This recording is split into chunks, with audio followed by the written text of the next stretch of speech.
ആ കമ്മ്യൂണിറ്റിപ്പെട്ട ഒരാളെന്ന നിലയിൽ പറയൽ എൻ്റെ ഉത്തരവാദിത്തമാണ് എവിടെയോ എന്നോട് നിരന്തരം എൻ്റെ ഉള്ളിൽ നിന്ന് കലയിക്കുന്നുണ്ട്.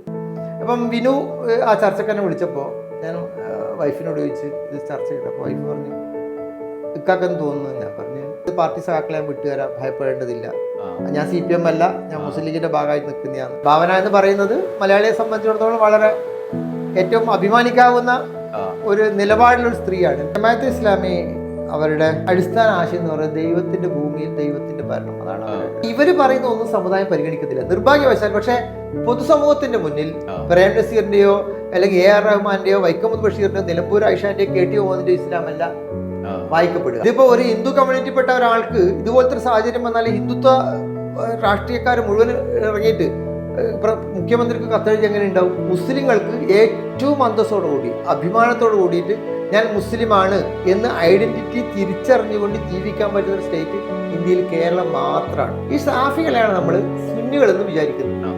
ഈ സുന്നി മുജാഹിദ് ജമാഅത്തെ ഇസ്ലാമി എന്ന് വേറൊരു തരമുണ്ട്. ഇതിന്റെ ഇടയിൽ ഈ ജിന്നിന്റെ സാന്നിധ്യവുമായി ബന്ധപ്പെട്ട തർക്കമാണ് ഈ മുജാഹിദ് ഗ്രൂപ്പ് വിസ്ഡം ഗ്രൂപ്പ് ഉണ്ടാക്കിയത്. മുജാഹിദ് ബാലുശ്ശേരി പറയുന്നത് സംഗീതം ഭയങ്കര അപകടപ്പെട്ട സംഗതിയാണ്, പാട്ടുപാടി ലോകത്ത് ആരെങ്കിലും രക്ഷപ്പെട്ടിട്ടുണ്ടോ? അയാളെ ഉള്ളിൽ ഉള്ള ഏതോ സോഫ്റ്റ്വെയറിന് അപകടമുണ്ട്. അയാൾ കുട്ടികളെ കാണുന്നത് ലൈംഗികമായിട്ടാണ്. നീ തിരുവനന്തപുരത്തേക്ക് വന്നത് ക്ലായിക്കോട് മോശമാണ്. നിന്റെ വീടിപ്പോൾ ഞാൻ വന്നപ്പോൾ അതിന്റെ പേര് ക്ലായിക്കോട് എന്നാണ്. എനിക്ക് ഞാനിപ്പോൾ ആകെ ലോകത്ത് അങ്ങനത്തെ ഒരു പേരിട്ടാണ് ഉമ്മൻചാണ്ടിയാണ്. രണ്ടാമത്തെ ആള് അതുമാണ്. നമസ്കാരം. ന്യൂസ് അറ്റ് ന്യൂസിന്റെ ടോക്ക് ഷോയിലേക്ക് വീണ്ടും സ്വാഗതം. ഇന്ന് നമ്മുടെ അതിഥിയായി എത്തിയിരിക്കുന്നത് നിയമ വിദഗ്ധനും സാമൂഹ്യ നിരീക്ഷകനും സർവോപരി സിനിമാ നടൻ കൂടിയായ ഷുക്കൂർ വക്കീലാണ്. ഷുക്കൂർക്ക, ഒരിക്കൽ കൂടി ടോക്ക് ഷോയിലേക്ക് സ്വാഗതം. നമ്മുടെ ടോക്ക് ഷോന്റെ ആദ്യത്തെ അതിഥി നിങ്ങളായിരുന്നു. ഇന്ന് ഞാൻ ഈ കേരളത്തിലെ ഒരു സമകാലിക രാഷ്ട്രീയ സാഹചര്യങ്ങൾ ആലോചിച്ച് നോക്കിയപ്പോൾ ചില പോയിന്റുകൾ പ്രധാനമായി ചർച്ച ചെയ്യപ്പെടുന്നുണ്ട്. അതിൽ ചില കാര്യങ്ങളിലൂടെ കടന്നു വന്നിട്ടാണ് ഞാൻ നിങ്ങളുടെ കൂടെ ഇരിക്കാൻ ആഗ്രഹിച്ചത്. ഭരണഘടനാപരമായ ചില നമ്മുടെ മുന്നോട്ട് പോക്കിന് സഹായിക്കുന്ന പല സാധ്യതകളാണ് ജനാധിപത്യത്തെ മുന്നോട്ട് കൊണ്ടുപോകുന്നത്. അതിനപ്പുറത്ത് മത പൗരോഹിത്യം സമകാലിക കേരള രാഷ്ട്രീയത്തിൽ അവിചാരിതമായും ഒരുപക്ഷെ ആസൂത്രിതമായി എന്ന് പറയാവുന്ന രീതിയിൽ പൊതുസമൂഹത്തിന് അവിചാരിതമായ നിലയിൽ ചില ഇടപെടലുകൾ നടക്കുന്നുണ്ട്. അതിന് വ്യത്യസ്തതകളൊന്നുമില്ല. എല്ലാ മതത്തിൻ്റെയും ചില സങ്കുചിത താല്പര്യങ്ങൾ എല്ലാ കാലത്തും പ്രവർത്തിച്ചിട്ടുണ്ട്. ഇത്തരം സാഹചര്യം സമകാലികമായി വരുന്ന വലിയ വാർത്തകൾ ഒക്കെ സൂചിപ്പിക്കുന്നുണ്ട്. ഏറ്റവും ഒടുവിൽ സൂംബ ഡാൻസുമായി ബന്ധപ്പെട്ട് വരെ വന്ന വിവാദങ്ങളാണ് ഇതിലേക്ക് ഏറ്റവും കൂടുതലായി ചർച്ച ചെയ്യപ്പെട്ടത്. എന്തു തോന്നുന്നത്, ഇങ്ങനെ ഒരു സാഹചര്യം എങ്ങനെയാണ് സൃഷ്ടിക്കപ്പെടുന്നത്, പ്രത്യേകിച്ചും നമ്മൾ നവോത്ഥാന കേരളം എന്നൊക്കെ പറയുന്ന നാട്ടിൽ? രണ്ട് തരത്തിലാണ് കേരളത്തിലെ സമൂഹത്തെ കാണുന്നത് ഞാൻ വിചാരിക്കുന്നത്. ഒന്ന്, കേരളം വലിയൊരു വികസന കുതിപ്പിലാണ്. ആ വികസന കുതിപ്പ് ഒരു നിലച്ചു പോകാൻ പാടില്ല. രണ്ടാമത്തത്, കേരളത്തിൻ്റെ മതനിരപേക്ഷ ഒരു പാരമ്പര്യം നമുക്കുണ്ട്. ഈ പാരമ്പര്യം എന്ന് പറയുന്നത് നമ്മുടെ ഭരണഘടന വന്നുകൊണ്ടുണ്ടായതൊന്നുമല്ല. കേരളീയ സമൂഹത്തിൽ ലോകത്തുണ്ടായ എല്ലാ മതങ്ങളും ആദ്യം എത്തപ്പെട്ട സ്ഥലം ഒന്നാണ്. ജൂതമതം ആദ്യം ഇവിടെ വന്നിട്ടുണ്ട്, ക്രിസ്തുമതം വന്നിട്ടുണ്ട്, അതിനുശേഷം ഇസ്ലാം മതം വന്നിട്ടുണ്ട്, ബുദ്ധമതവും ജൈനമതവും അഹമ്മദിയാക്കൾക്കൊക്കെ വലിയ സ്വാധീനം ഉണ്ടായിരുന്ന മണ്ണാണ് നമ്മുടെ. അതുകൊണ്ട് തന്നെ ഇതൊന്നും നമ്മുടെ 49 വന്ന് അംഗീകരിച്ച് 50 ഭരണഘടന നമ്മൾ വരുന്നത്. നമ്മുടെ രാജ്യം വരുന്ന 47. പക്ഷെ അതിനു മുമ്പ് തന്നെ നമ്മുടെ രാജ്യത്ത്, പ്രത്യേകിച്ച് കേരളത്തിൽ, ഒരു മതേതര സമൂഹം പരമ്പരാഗതമായി രൂപപ്പെട്ടിട്ടുണ്ട്. അതിൻ്റെ പിന്തുടർച്ചക്കാരാണ് നമ്മൾ. അതിപ്പോൾ ഏതെങ്കിലും നിയമം കൊണ്ടോ അല്ലെങ്കിൽ ഒരു ഭരണഘടന കൊണ്ടോ മാത്രം ഉറപ്പാക്കുന്ന ഒരു സംഗതിയല്ല, മറിച്ച് നമ്മുടെ DNA അതാണ്, നമ്മുടെ ബ്ലഡിലുള്ളതാണ്. പരസ്പരം ആശ്രയിക്കാതെ ഒരു സമൂഹത്തിന് മുന്നോട്ട് പോകാൻ കഴിയാത്ത രീതിയിലുള്ള ഒരു സാമൂഹ്യ സ്ട്രക്ചറാണ് കേരളത്തിലുള്ളത്. ഇപ്പം ഒരു ഹിന്ദു അല്ലെങ്കിൽ ഒരു മുസ്ലിം അല്ലെങ്കിൽ ക്രിസ്ത്യാനി അല്ലെങ്കിൽ മതം നിഷേധി അല്ലെങ്കിൽ ജൈനൻ അല്ലെങ്കിൽ ജൂതൻ എന്ന് തിരിച്ചിട്ട് ഒരു വിഭാഗത്തെ മാറ്റി നിർത്തിയിട്ട് മുന്നോട്ട് പോകാൻ കഴിയുന്ന ഒരു സമൂഹമല്ല കേരളത്തിൻ്റെ സ്ട്രക്ചർ. നമുക്ക് എല്ലാ മതവിഭാഗ ആൾക്കാരും എല്ലാ വിശ്വാസികളും പരസ്പരം കൊടുത്തും കൊണ്ടുമാണ് നമ്മൾ ജീവിക്കുന്നത്. ഭയങ്കര സ്നേഹത്തിൽ സൗഹാർദ്ദത്തിലാണ്. ഇതിനിടയിലേക്കാണ് അപ്പം ലോകത്തിൻ്റെ എല്ലാ ഭാഗത്തും നടക്കുന്ന ചലനങ്ങളെ സൂക്ഷ്മമായി നിരീക്ഷിക്കുന്ന ഒരു സമൂഹമാണ് പണ്ട് മുതലേ നമ്മൾ. അപ്പോൾ 2014 മുതൽ കേന്ദ്രത്തിൽ ശക്തമായ BJP ഗവൺമെൻറ് വരുന്നത്.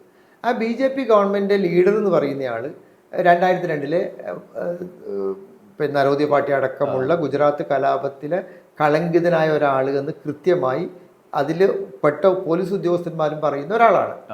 അപ്പോൾ ആ ഒരു ഭീതി നമ്മുടെ മനസ്സിലുണ്ട്. അപ്പോൾ 2014 അദ്ദേഹം അധികാരത്തിൽ വന്നതിന് ശേഷം BJP അല്ലെങ്കിൽ ഹിന്ദുത്വ രാഷ്ട്രീയം ഇന്ത്യയിൽ ഉണ്ടാക്കിയ വലിയ അപകടം പിടിച്ച സംഗതിയുണ്ട്.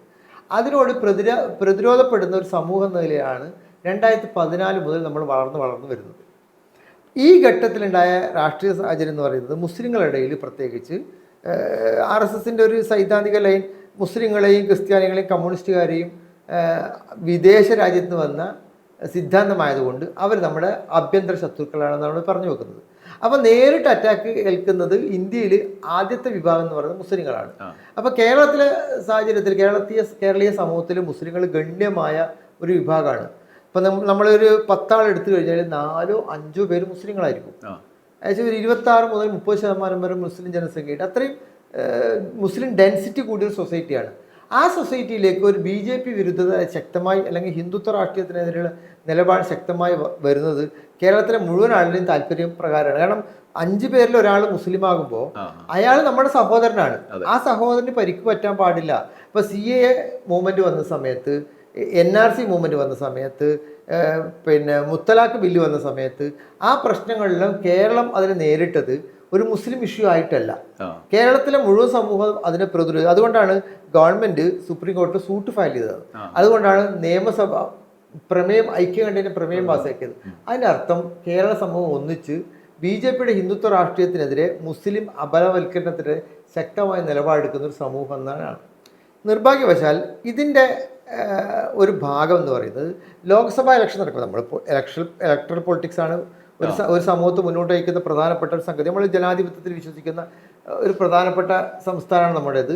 ലോകത്ത് തന്നെ ഇലക്ഷൻ വഴി ഒരു കമ്മ്യൂണിസ്റ്റ് പാർട്ടി അധികാരത്തിൽ വന്ന സ്ഥലമാണ് കേരളം. ഇപ്പം റഷ്യയിലായിക്കോട്ടെ, അല്ലെങ്കിൽ പോളണ്ടിലായിക്കോട്ടെ, അല്ലെങ്കിൽ മറ്റേതെങ്കിലും ചൈനയിലായിക്കോട്ടെ, അവിടെയൊന്നും ആക്ഷനിൽ കൂടി ജനകീയ വിപ്ലവത്തിൽ കൂടി അധികാരത്തിൽ വരികയാണ് ചെയ്തത്. എന്നിട്ടാണ് അധികാരം നിലനിൽക്കുന്നത്. കേരളത്തിൽ ബാലറ്റ് പേപ്പറിൽ കൂടി നമ്മൾ അധികാരത്തിൽ വരികയാണ്. അങ്ങനെ ഒരു പശ്ചാത്തലമുള്ള ഒരു സമൂഹമാണ് കേരളം. അപ്പം അതിന് ഒരുപാട് കാരണങ്ങളുണ്ട്. ഈ ഒന്ന് നവോത്ഥാന പ്രസ്ഥാനങ്ങൾ, തുല്യത എന്ന് പറയുന്ന കോൺസെപ്റ്റ്. ഇപ്പം ഈ നമ്മുടെ ഫ്രഞ്ച് വിപ്ലവത്തിന് ശേഷമാണ് തുല്യത, സമത്വം എന്നുള്ള വാക്കെല്ലാം ആധുനിക മനുഷ്യൻ പഠിക്കുന്നത്. അതിനു മുമ്പ് അടിമത്വം ഉണ്ടായിരുന്നു, മനുഷ്യനെ അടിമയായി കണക്കാക്കുമായിരുന്നു, ആണും പെണ്ണും തമ്മിൽ ഐക്യം ഉണ്ടായി, ഒരു ഡിഗ്നിറ്റി ആയിരുന്നില്ല സമൂഹം നൽകിയിരുന്നത്. അപ്പോൾ ഈ സംഗതി നവോത്ഥാനം, ശ്രീനാരായണ ഗുരു, അയ്യങ്കാളി തുടങ്ങിയ മനുഷ്യരുണ്ടാക്കിയ വിപ്ലവം, ആ വിപ്ലവത്തിൻ്റെ ബാക്കി കമ്മ്യൂണിസ്റ്റ് പാർട്ടിയും സോഷ്യലിസ്റ്റ് ചിന്തകളും 1917 റഷ്യൻ വിപ്ലവം ഒക്കെ കേരളത്തിനെ സ്വാധീനിച്ചിട്ട് അങ്ങനെയാണ് 1917 റഷ്യയിൽ കമ്മ്യൂണിസ്റ്റ് പാർട്ടി അധികാരത്തിൽ വരുന്നത്, 1957 കേരളത്തിൽ അധികാരത്തിൽ വരുന്നത്. ഇതിൻ്റെയൊക്കെ പശ്ചാത്തലത്തിൽ നിന്നുകൊണ്ട് കേരള സമൂഹത്തെ നമ്മൾ കാണാൻ വേണ്ടിയിട്ട്. അപ്പോൾ 1957 അധികാരത്തിൽ വന്ന പാർട്ടി ആണ് പിന്നെ കേരളത്തെ മുന്നോട്ട് നയിക്കുന്നത്. 1957 ഗവൺമെൻറ് ഉണ്ടാക്കിയ നേട്ടങ്ങൾ നമുക്കറിയാം, എന്താണ്, എങ്ങനെയായിരുന്നു അത് സമൂഹത്തെ കണ്ടിരുന്നത്. അതിനെതിരെ വലിയ തോതിൽ പ്രചാരണം നടത്തിയത് ഇവിടുത്തെ മതവിഭാഗങ്ങളായിരുന്നു. അതിൻ്റെ ഒരു ദുർഭൂതം കേരള അന്തരീക്ഷത്തിൽ ഇപ്പോഴും നിലനിൽക്കുന്നുണ്ട്. അത് അവസരം കിട്ടുമ്പോഴൊക്കെ ഈ വർഗീയ ബോധമുള്ള മനുഷ്യർ ഈ സമത്വത്വത്തെയും ജനാധിപത്യത്തെയും മധുരത്തെയും അടിച്ചു വീഴ്ത്തിക്കൊണ്ട് അവരുടെ മുതലാളിത്ത താല്പര്യങ്ങൾ അല്ലെങ്കിൽ അവരുടെ ഒരു കോർപ്പറേറ്റ് താല്പര്യങ്ങൾ അവരിലൂടെ നടപ്പാക്കാൻ ശ്രമിക്കുന്ന ഒരു സമൂഹം കേരളത്തിലുണ്ട്. അവരിടക്കിടക്ക് തേട്ടി വരുന്നതാണ് നമ്മൾ കാണുന്ന ചില പ്രശ്നങ്ങൾ. ഇപ്പം മുഖ്യമന്ത്രി വിദേശത്തേക്ക് ചികിത്സക്ക് പോയി, അപ്പം വലിയ തോതിലുള്ള വിമർശനം. ഇവിടെ നമ്പർ 1 ആസ്പത്രിയിലെ കേരള നമ്പർ 1 അല്ലേ. നമ്മുടെ വിഷയം എന്ന് പറയുന്നത് എല്ലാ സ്ഥലത്തും എല്ലാ രോഗങ്ങളും എക്സ്പെർട്ടൈസ് ചെയ്ത ഡോക്ടർമാരുണ്ടാവില്ല. അപ്പം നമ്മൾ ഓരോ സ്ഥലത്ത് ഇപ്പം നമ്മൾ രണ്ടുപേരും ചെറുവത്തൂർക്കാരാണ്. ചെറുവത്തൂരിൽ നിന്ന് മധു തിരുവനന്തപുരത്ത് നിന്ന് സെറ്റിലാക്കുന്ന പല കാരണങ്ങളുണ്ട്. ഞാൻ തിരുവനന്തപുരത്തേക്ക് വന്നില്ല, കാഞ്ഞങ്ങാടാണ് കോടതി പോകുന്നത്. എൻ്റെ ജീവിതം കാഞ്ഞങ്ങാടുമായി ബന്ധപ്പെട്ടാണ്. എനിക്ക് ചെറുവത്തൂരിൽ നിന്ന് കോടതി പോകാൻ ദൂരമായത് കൊണ്ടാണ് പോകുന്നത്. അപ്പോൾ അപ്പോൾ ചെറുവത്തൂർ മോശമായത് കൊണ്ടല്ല, നീ തിരുവനന്തപുരത്തേക്ക് വന്നത് ക്ലായിക്കോട് മോശമായത്. നിന്റെ വീടിപ്പോൾ ഞാൻ വന്നപ്പോൾ അതിൻ്റെ പേര് ക്ലായിക്കോട് എന്നാണ്. ഞാനിപ്പോൾ ആകെ ലോകത്ത് അങ്ങനത്തെ ഒരു പേരിട്ടാണ് ഉമ്മൻചാണ്ടിയാണ്, രണ്ടാമത്തെ ആള് അതുമാണ്. അപ്പം ഞാൻ വിചാരിക്കുന്നത് ഇത് എങ്ങനെ വരുന്നത് പറയുന്നത്, ഇത് നമ്മുടെ ജീവിതത്തെ സ്വാധീനിക്കുന്ന രീതി നമ്മൾ വളർന്ന ഒരു സാഹചര്യമാണ്. അപ്പം നമ്മൾ ഓരോ സ്ഥലത്തേക്ക് പോകുന്നത് കൃത്യമായ സാഹചര്യം. ഇപ്പം മുഖ്യമന്ത്രിക്ക് അസുഖം എന്താണെന്ന് അറിയില്ല. നമ്മൾ ആർട്ടിക്കിൾ 21 പ്രകാരം സുപ്രീം കോടതി പല കേസുകളിലും വന്നിട്ടുണ്ട്. രോഗത്തിന്റെ വിവരം വേറെ ആൾ ഡിസ്ക്ലോസ് ചെയ്യേണ്ട കാര്യമില്ല. അത് ചികിത്സിക്കുന്ന ഡോക്ടറും പേഷ്യൻറ്റും മാത്രം അറിഞ്ഞാൽ മതി. അപ്പോൾ പ്രതിപക്ഷത്തിൽ ഒരാൾ പത്രസമ്മേളനം നടത്തി പറയാം മുഖ്യമന്ത്രിയുടെ രോഗവിവരം അറിയാൻ ജനങ്ങൾക്ക് അധികാരമുണ്ട്. അങ്ങനെ അധികാരമില്ല. മുഖ്യമന്ത്രിക്ക് ഇഷ്ടമുണ്ടെങ്കിൽ മാത്രം പറയാം. അദ്ദേഹം പറയാത്ത കാര്യത്തോളം എന്താണെന്ന് രോഗം നമുക്കറിയില്ല. അപ്പോൾ അദ്ദേഹം പിന്നെ അമേരിക്കയിലേക്ക് പോകുന്നത് സ്പെസിഫിക് ഹോസ്പിറ്റലിലേക്കാണ് പോകുന്നത്. നേരത്തെ സോണിയാഗാന്ധി പോലുള്ള പല കേരളത്തിലെ ഇപ്പം കെ കരുണാകരൻ പോയിട്ടുണ്ട്, AK ആന്റണി പോയിട്ടുണ്ട്, VS പോയിട്ടുണ്ട്, ഉമ്മൻചാണ്ടി അവസാന പല ഘട്ടങ്ങളിൽ പോയിട്ടുണ്ട്. അപ്പോൾ എല്ലാ പല നേതാക്കൾ ഇപ്പൊ K സുധാകരൻ പോയിട്ടുണ്ട്. അപ്പൊ അവരൊന്നും കേരളത്തിൽ ചികിത്സ ഇല്ലാത്തതുകൊണ്ട് പോകുന്നതല്ല. അവർ ഒരു പ്രത്യേക രോഗത്തിന് ആ പ്രത്യേക സ്ഥലത്തിലെ ചികിത്സ കൂടുതൽ ഉപകാരപ്രദമാകുമെന്ന് അവർ ട്രീറ്റ് ചെയ്യുന്ന ഡോക്ടർമാർ പറയുന്നുകൊണ്ട് പോകുന്നതാണ്. ഇപ്പൊ ഇന്ത്യയിലെ മറ്റെല്ലാ സംസ്ഥാനങ്ങളും വെച്ച് പരിശോധിച്ച് നോക്കുമ്പോഴും ഏറ്റവും മികച്ച സൗകര്യം ഏറ്റവും ചുരുങ്ങിയ ചെലവ് ലഭിക്കുന്ന സ്ഥലം കേരളമാണ്. അതുകൊണ്ടാണ് ദുബൈയിൽ നിന്നും കുവൈത്തിൽ നിന്നും അറബികൾ കേരളത്തിലേക്ക് ചികിത്സക്ക് വരുന്നത്. ഇപ്പൊ നമ്മൾ പ്രധാനപ്പെട്ട ഹോസ്പിറ്റൽ മിംസിൽ പോയാലും കിംസിൽ പോയാലും കോട്ടക്കൽ ആയുർവേദശാലയിൽ പോയാലും വിദേശികൾ ചികിത്സയ്ക്ക് വേണ്ടി കേരളത്തിലേക്ക് വരുന്നത് കേരളം ഏറ്റവും മികച്ച ചികിത്സാ സ്ഥലമായതുകൊണ്ട് തന്നെയാണ്. മുഖ്യമന്ത്രി പോകുന്നത് ഇത് ഒന്നാം നമ്പർ അല്ലാത്തത് കൊണ്ടല്ല, മുഖ്യമന്ത്രിയുടെ അദ്ദേഹത്തിന് ഡോക്ടർമാർ പറയുന്ന രോഗത്തിന് മികച്ച ചികിത്സ കിട്ടുന്ന സ്ഥലത്തേക്ക് അദ്ദേഹം പോയതാണ്. അതൊരു കുറ്റകൃത്യമായി പറയാൻ കഴിയില്ല. അപ്പൊ അതിനെ പോലും വിമർശിക്കുന്ന മത ശരിക്കും പറഞ്ഞാൽ അദ്ദേഹത്തിന്റെ ഫേസ്ബുക്ക് പോസ്റ്റ് കണ്ട് ഞെട്ടിപ്പോയി. നമ്മുടെ മതം എന്ന് പറയുന്നതിന്റെ ഒരു പ്രശ്നം, മതം ഒരു കാരുണ്യാണ്. ഇപ്പൊ ശ്രീനാരായണ ഗുരുവിനെ പലപ്പോഴും അതിനെക്കുറിച്ച് പറയുന്നുണ്ട്. ഇസ്ലാം മതത്തെക്കുറിച്ച് ശ്രീനാരായണ ഗുരു പറയുന്നത് സാഹോദര്യത്തിന്റെ മതമാണ്, ക്രിസ്തു മതം സ്നേഹത്തിന്റെ മതമാണ്. അപ്പൊ സ്നേഹവും സാഹോദര്യവും പരസ്പരം ചേർന്നതാണ്. അപ്പൊ നമ്മളൊരു പ്രശ്നം, നമ്മൾ മതത്തിന്റെ പുറമോടി നമ്മളിപ്പോൾ കാണുന്നുള്ളൂ. അപ്പൊ നിങ്ങൾ 5 നേരം നിസ്കരിക്കുന്നുണ്ടോ, അല്ലെങ്കിൽ നിങ്ങൾ ആ മതത്തിന് വേണ്ടി മുദ്രാവാക്യം വിളിക്കുന്നുണ്ടോ, അല്ലെങ്കിൽ ആ മതത്തിലെ അനുയായിക്ക് വേണ്ടിയിട്ട് പ്രൊട്ടക്ഷൻ ഗ്രൂപ്പായി പ്രവർത്തിക്കുന്നുണ്ടോ, അല്ലെങ്കിൽ ആ മതത്തിന്റെ സ്പെസിഫിക് ആയ ദൈവത്തിന് വേണ്ടി നിങ്ങൾ പോരാളിയാവുന്നുണ്ടോ എന്ന നിലയിലേക്ക് മതവിശ്വാസികൾ ആ മതത്തെ അധപ്പതിപ്പിക്കുന്ന ഒരു കാഴ്ചയാണ് നമ്മൾ കാണുന്നത്. ദൈവയുടെ മതമായ ഒരു മതത്തിന്റെ പ്രതിനിധിയാണ്, ക്രൈസ്തവ മതത്തിന്റെ പ്രതിനിധിയാണ് ഒരു ചികിത്സക്ക് ഒരാൾ പോകുമ്പോൾ ഇങ്ങനെ വക്രീകരിക്കുന്നത്. അതെ, അത് വലിയ അപകടമാണ്. പക്ഷെ അദ്ദേഹത്തിന് കൗണ്ടറായിട്ട് അവിടെ തൃശ്ശൂർ തന്നെ മറ്റൊരു അതേ കമ്മ്യൂണിറ്റിപ്പെട്ട ഒരു വലിയ ബിഷപ്പ് ഇന്ന് മറുപടി പറഞ്ഞിട്ടുണ്ട്. അല്ല, ഇതിലൊരു പ്രശ്നമുള്ളത്, ഇപ്പം ഇങ്ങനെ വരുന്ന സമയത്ത് ഇപ്പം നമുക്കറിയാലോ ക്രൈസ്തവ മതത്തിൽപ്പെട്ട എനിക്ക് തോന്നുന്നു 99.99% ആളുകളും അങ്ങനെ ആഗ്രഹിക്കുന്നുണ്ടാവില്ല ഒരാളുടെ രോഗത്തെ കേന്ദ്രീകരിച്ചോ അല്ലെങ്കിൽ ഒരു പൊതുവിഷയത്തിൽ.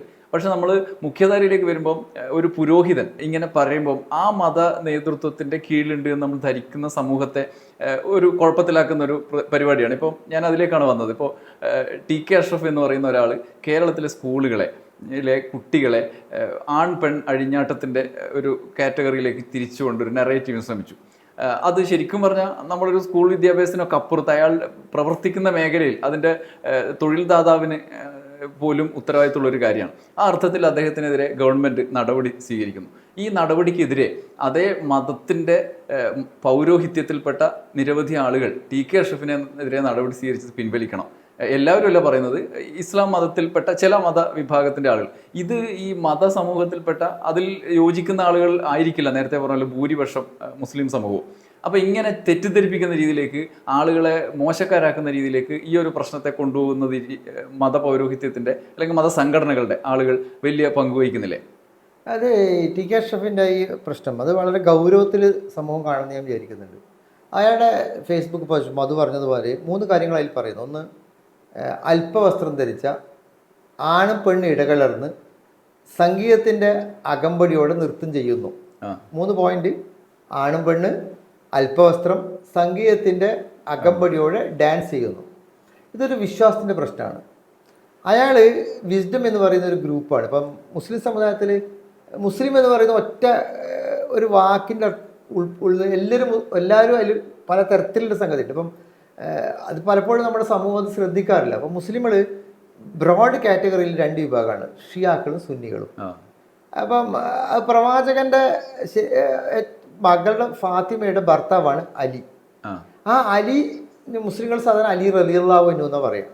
അദ്ദേഹം ശ്രേഷ്ഠനായ ഒരാളാണ്, പ്രവാചകന്റെ അടുത്ത ശിഷ്യന്മാരിൽ ഒരാളാണ്. അദ്ദേഹമാണ് അദ്ദേഹത്തിൻ്റെ മകളെ വിവാഹം കഴിച്ചത്, ഫാത്തിമയെ വിവാഹം കഴിച്ചത്. ഈ അലിയുടെ താല്പര്യമുള്ള വിഭാഗമാണ് ഷിയാക്കൾ. മുആവിയ എന്ന് പറയുന്ന വേറൊരാളുടെ ഒരു പ്രവാചകനെ ആദ്യം എതിർത്ത് പിന്നെ ഇസ്ലാമിലേക്ക് വന്ന് അദ്ദേഹം പ്രവാചകന്റെ ഭാര്യയോടും ഈ പ്രവാചകന്റെ മകൾ ഫാത്തിമയും അവരുടെ മക്കളൊക്കെ കൊല്ലുന്നതിലേക്ക് പങ്കുണ്ടെന്നാണ് ഒരു വിഭാഗം മുസ്ലിം ചരിത്രകാരന്മാർ പറയുന്നത്. അങ്ങനത്തെ ആ മുആവിയ എന്ന് പറയുന്ന അബ്ബാസിയ കാലഘട്ടത്തൊക്കെ പറയുന്ന ഒരു ചരിത്രപരമായ സംഗതി, അതിൻ്റെ ബാക്കി വരുന്നതാണ് സുന്നി മുസ്ലിങ്ങൾ. അപ്പം നമ്മുടെ ഈ ഷിയാക്കളെ സുന്നി മുസ്ലിങ്ങൾക്ക് ഇഷ്ടമല്ല, അവരുടെ ആചാര രീതി വേറെയാണ്, അത് ഭയങ്കര അവരോട് തീരെ താല്പര്യമില്ല. അവർക്ക് സുന്നി വിശ്വാസികളോട് താല്പര്യമില്ല. പിന്നെ അതിന് രണ്ടിലും വരാത്ത വേറൊരു വിഭാഗം അഹമ്മദിയ മുസ്ലിങ്ങൾ.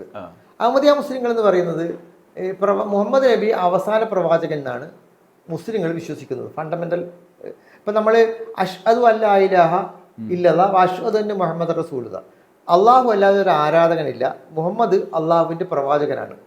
ഇതാണ് അടിസ്ഥാനപരമായ ഒരാൾ മുസ്ലിമാവെന്ന് പറയും വിശ്വസിക്കുന്നത്. ഇപ്പം ഞാൻ അങ്ങനെ വിശ്വസിക്കുമ്പോൾ ഞാൻ മുസ്ലിമായി.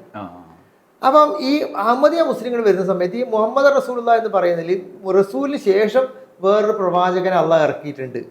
അത് അഹമ്മദിയ എന്ന് പറയുന്ന ഒരു പഞ്ചാബിലെ കാദിയാനി പ്രദേശത്ത് ജനിച്ച ഒരാളാണ്.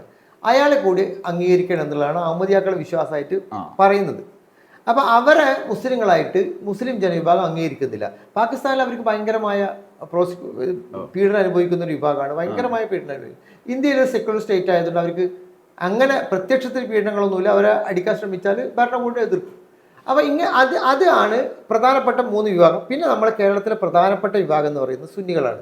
ഈ സുന്നികളിൽ അനഫികളുണ്ട്, ഷാഫികളുണ്ട്. ഷാഫി അനഫി 2 ഗ്രൂപ്പാണ് കേരളത്തിലുള്ളത്. ഇപ്പോൾ പത്തനംതിട്ടയിൽ റാവുത്തർ ഗ്രൂപ്പ് ഉണ്ട്. പത്തനംതിട്ട, പാലക്കാട്, തിരുവനന്തപുരം ചില ഭാഗങ്ങളിൽ അവരാണ് അനഫി വിഭാഗം എന്ന് പറയുന്നത്. സുന്നികളിലെ ഒരു വിഭാഗമാണ് അനഫി. നമ്മുടെ ഭൂരിപക്ഷ ആൾക്കാരും ഷാഫി എന്ന് പറയുന്ന ഇമാമിന്റെ പേരാണ്. അതിന്റെ ലീഡർ അദ്ദേഹം പിന്നെ ഈ പ്രവാചകന്റെയും ഖുർആന്റെയും അടിസ്ഥാനത്തിൽ ഒരു മുസ്ലിമായ മനുഷ്യൻ എങ്ങനെ ജീവിക്കണമെന്ന് അദ്ദേഹം നിർദ്ധാരണം ചെയ്തിട്ടുണ്ട്. ആ നിർദ്ധാരണത്തിൽ ശരിയാണെന്ന് വിചാരിക്കുന്നവരാണ് ഷാഫി സെക്ട്. അപ്പൊ അനഫി സെക്ട്, അനഫി എന്ന് പറയുന്ന ഒരാളുടെ കീഴിലാണ്. അപ്പൊ ഈ ഷാഫികളാണ് നമ്മളുള്ളത്. ഈ ഷാഫികളെയാണ് നമ്മൾ സുന്നികളെന്ന് വിചാരിക്കുന്നത്. ഈ സുന്നി, മുജാഹിദ്, ജമാഅത്തെ ഇസ്ലാമി എന്ന് വേറൊരു തരമുണ്ട് ഇതിൻ്റെ ഇടയിൽ. അപ്പൊ ഈ ഷാഫി സെക്റ്റിൽ തന്നെയാണ് സുന്നിയും മുജാഹിദും ജമാഅത്തെ ഇസ്ലാമിയും പറയുന്നത്. ഈ സുന്നികളിൽ പ്രധാനപ്പെട്ട എനിക്ക് തോന്നുന്നു 89 വരെ ഒറ്റ സുന്നി ഉണ്ടായിരുന്നത്. 89 മുസ്ലിം ലീഗിന്റെ രാഷ്ട്രീയ നിലപാടിനോട് വിയോജിപ്പ് വന്നപ്പോഴാണ് Kanthapuram A P Aboobacker Musliyar, EK Aboobacker Musliyar എന്ന് പറയുന്ന അദ്ദേഹത്തിന്റെ ഗുരുവിനോട് ഏറ്റുമുട്ടിയിട്ട് വേറൊരു സുന്നി ഉണ്ടാക്കുന്നത്. അതാണ് AP സുന്നി നമ്മൾ പറയുന്നത്. മറ്റേതിന് EK സുന്നി എന്ന് പറയും. അപ്പൊ കേരളത്തിൽ വലിയ ജനസ്വാധീനമുള്ള മുസ്ലിങ്ങളുടെ ജനസ്വാധീനമുള്ള 2 വിഭാഗം ഈ 2 സുന്നികളാണ്, EK AP വിഭാഗത്തിന്റെ ഒരു വളരെ പവർഫുൾ ആയില്ല കേഡർ ഉള്ളവർക്ക് ഇത്ര വോട്ട് ഉണ്ടെന്ന് പറഞ്ഞാൽ വോട്ട് ചെയ്യാൻ കഴിയുന്ന രാഷ്ട്രീയത്തെ നിയന്ത്രിക്കാൻ കഴിവുള്ള ഒരു വിഭാഗമാണ് AP. EK സുന്നി എന്ന് പറയുന്നത് 100% മുസ്ലിം ലീഗിന് സറണ്ടർ ചെയ്ത് ലീഗ് പൊളിറ്റിക്സ് കൃത്യമായി കൊണ്ടുപോകുന്ന ഒരു വിഭാഗമാണ് EK സുന്നി. ഇതിന് പുറമെയാണ് മുജാഹിദ്. മുജാഹിദിൽ കേരള നജ്മത്തുൽ മുജാഹിദീൻ, അതിൽ തന്നെ ഒരു വിഭാഗം, വേറൊരു വിഭാഗമുണ്ട്. അതിലൊരു വിഭാഗമാണ് ഈ വിസ്ഡം ഗ്രൂപ്പ് എന്ന് പറയുന്നത്. ചെറിയ ഗ്രൂപ്പാണ്. എനിക്ക് കേരളത്തിലെ ആകെ മുസ്ലിം ജനസംഖ്യയിൽ 5% ഈ മുജാഹിദ് വരും.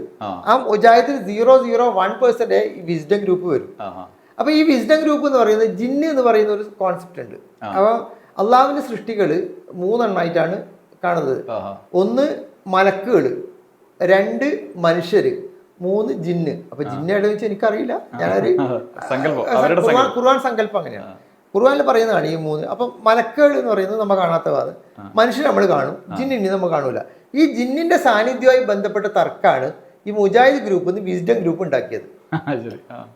അപ്പൊ വിസ്ഡം ഗ്രൂപ്പ് ഭയങ്കര പ്രോഗ്രസീവായ വലിയ വിദ്യാഭ്യാസം നേടിയ ആൾക്കാരെന്ന് നമ്മൾ വിചാരിക്കുന്നത്. സത്യത്തിൽ 6 പെന്തിരിപ്പന്മാരാണ്.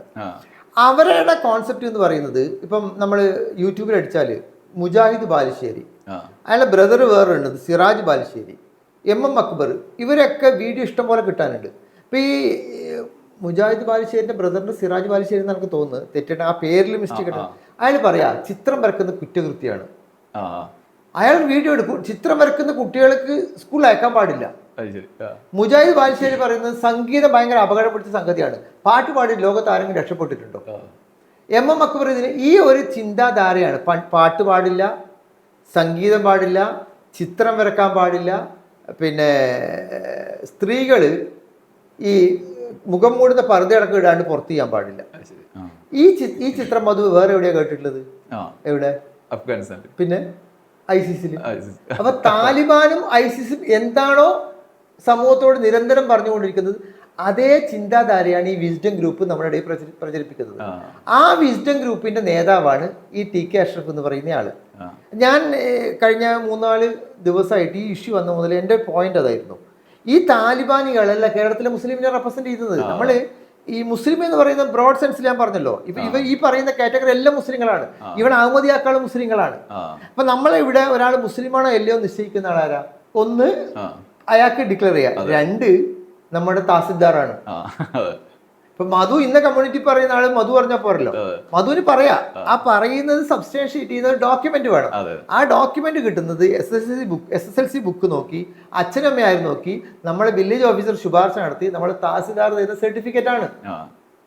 ഞാൻ മുസ്ലിമാണെന്ന് ഞാൻ മാത്രം പറഞ്ഞാൽ പോരാ, എൻ്റെ വില്ലേജ് ഓഫീസർ ചെറുവത്തൂരിലും കാഞ്ഞങ്ങാട്ടെ വില്ലേജ് ഓഫീസറും എൻ്റെ തഹസിൽദാർ സർട്ടിഫൈ ചെയ്താലേ ഞാൻ മുസ്ലിം ആവും. അങ്ങനെ മുസ്ലിം ആകുന്നതാണ് നമ്മുടെ സമൂഹത്തിലെ എല്ലാ മുസ്ലിങ്ങളും.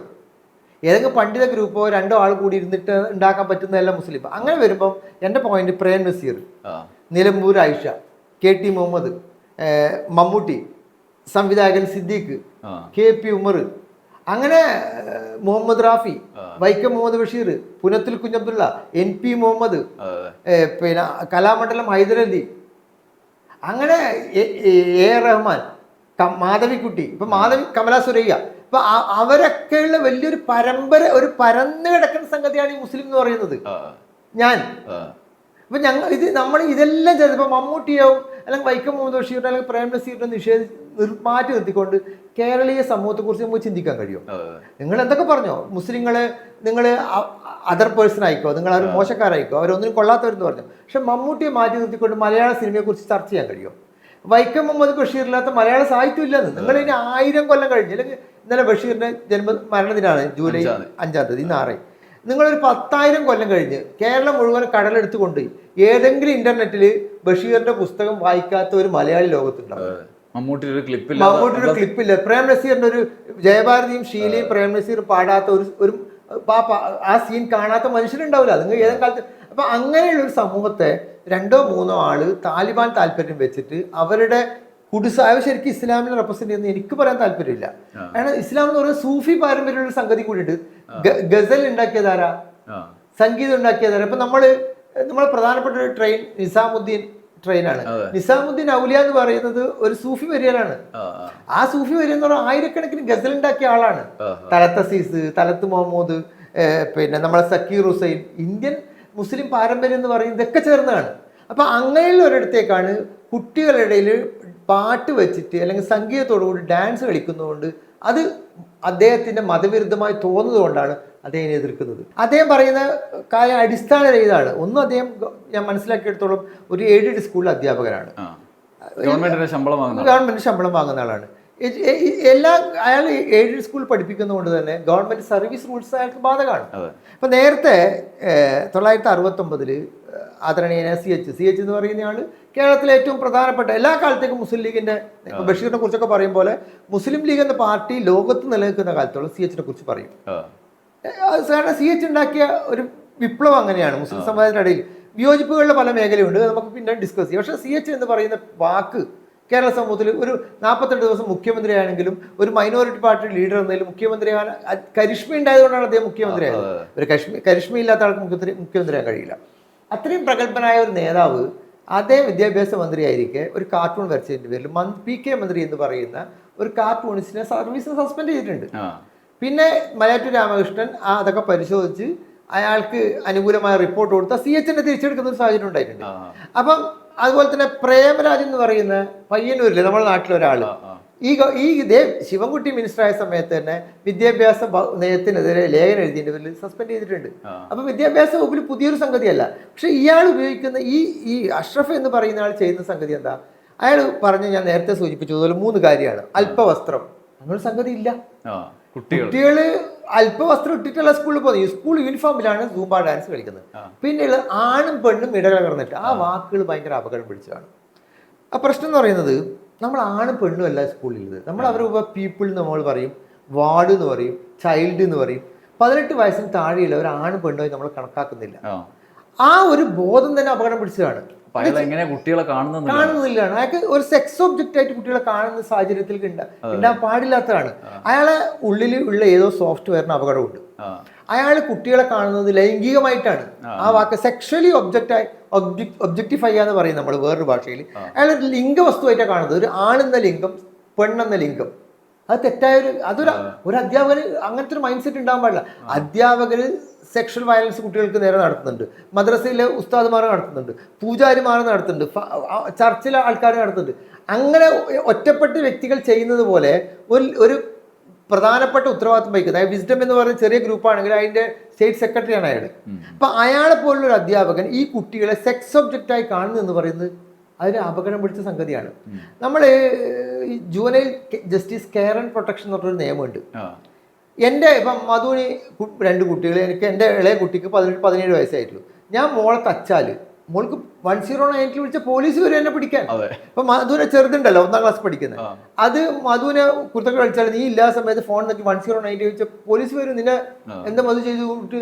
അപ്പൊ നമ്മളെ മക്കളായ പോലും അവരോട് നമ്മൾ എങ്ങനെ പെരുമാറുന്നത് കൃത്യമായ ഒരു നിയമമുള്ള രാജ്യമാണ്. സെക്ഷൻ 75 എന്ന് പറയുന്നത് ഈ കുട്ടികളെ സംരക്ഷിക്കാൻ ഉള്ള ആള് കുട്ടികൾക്കെതിരെ വയലൻസ് നടത്തിയാൽ നോൺ ബെയിലബിൾ ഒഫൻസ് ആയിട്ട് ജയിലിടാനാണ് ഈ ജെ ആക്ടിലെ സെക്ഷൻ 75.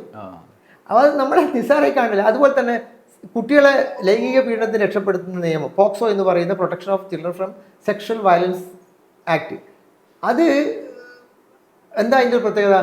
14-15 വയസ്സായ ഒരു പെൺകുട്ടീനെ അല്ലെങ്കിൽ ഒരു ആൺകുട്ടീനെ നമ്മൾ അവർക്ക് ഇഷ്ടപ്പെടാതെ അവരുടെ ശരീരത്തിലെ രഹസ്യഭാഗത്തുമ്പോൾ തൊടുന്നു, ഞാനോ മധു അല്ലെങ്കിൽ ഒരാൾ തൊടുന്നു, ആ തൊട്ടയാൾ ആ കുട്ടി അവരെ കൺസെൻറ്റോട് കൂടിയാണ് നമ്മൾ തൊടുന്നത്. ഒരു ക്യാമറയിൽ അത് പതിഞ്ഞു, ക്യാമറ കണ്ട ആൾ ഉടനെ അത് പോലീസിനെ അറിയിക്കണം.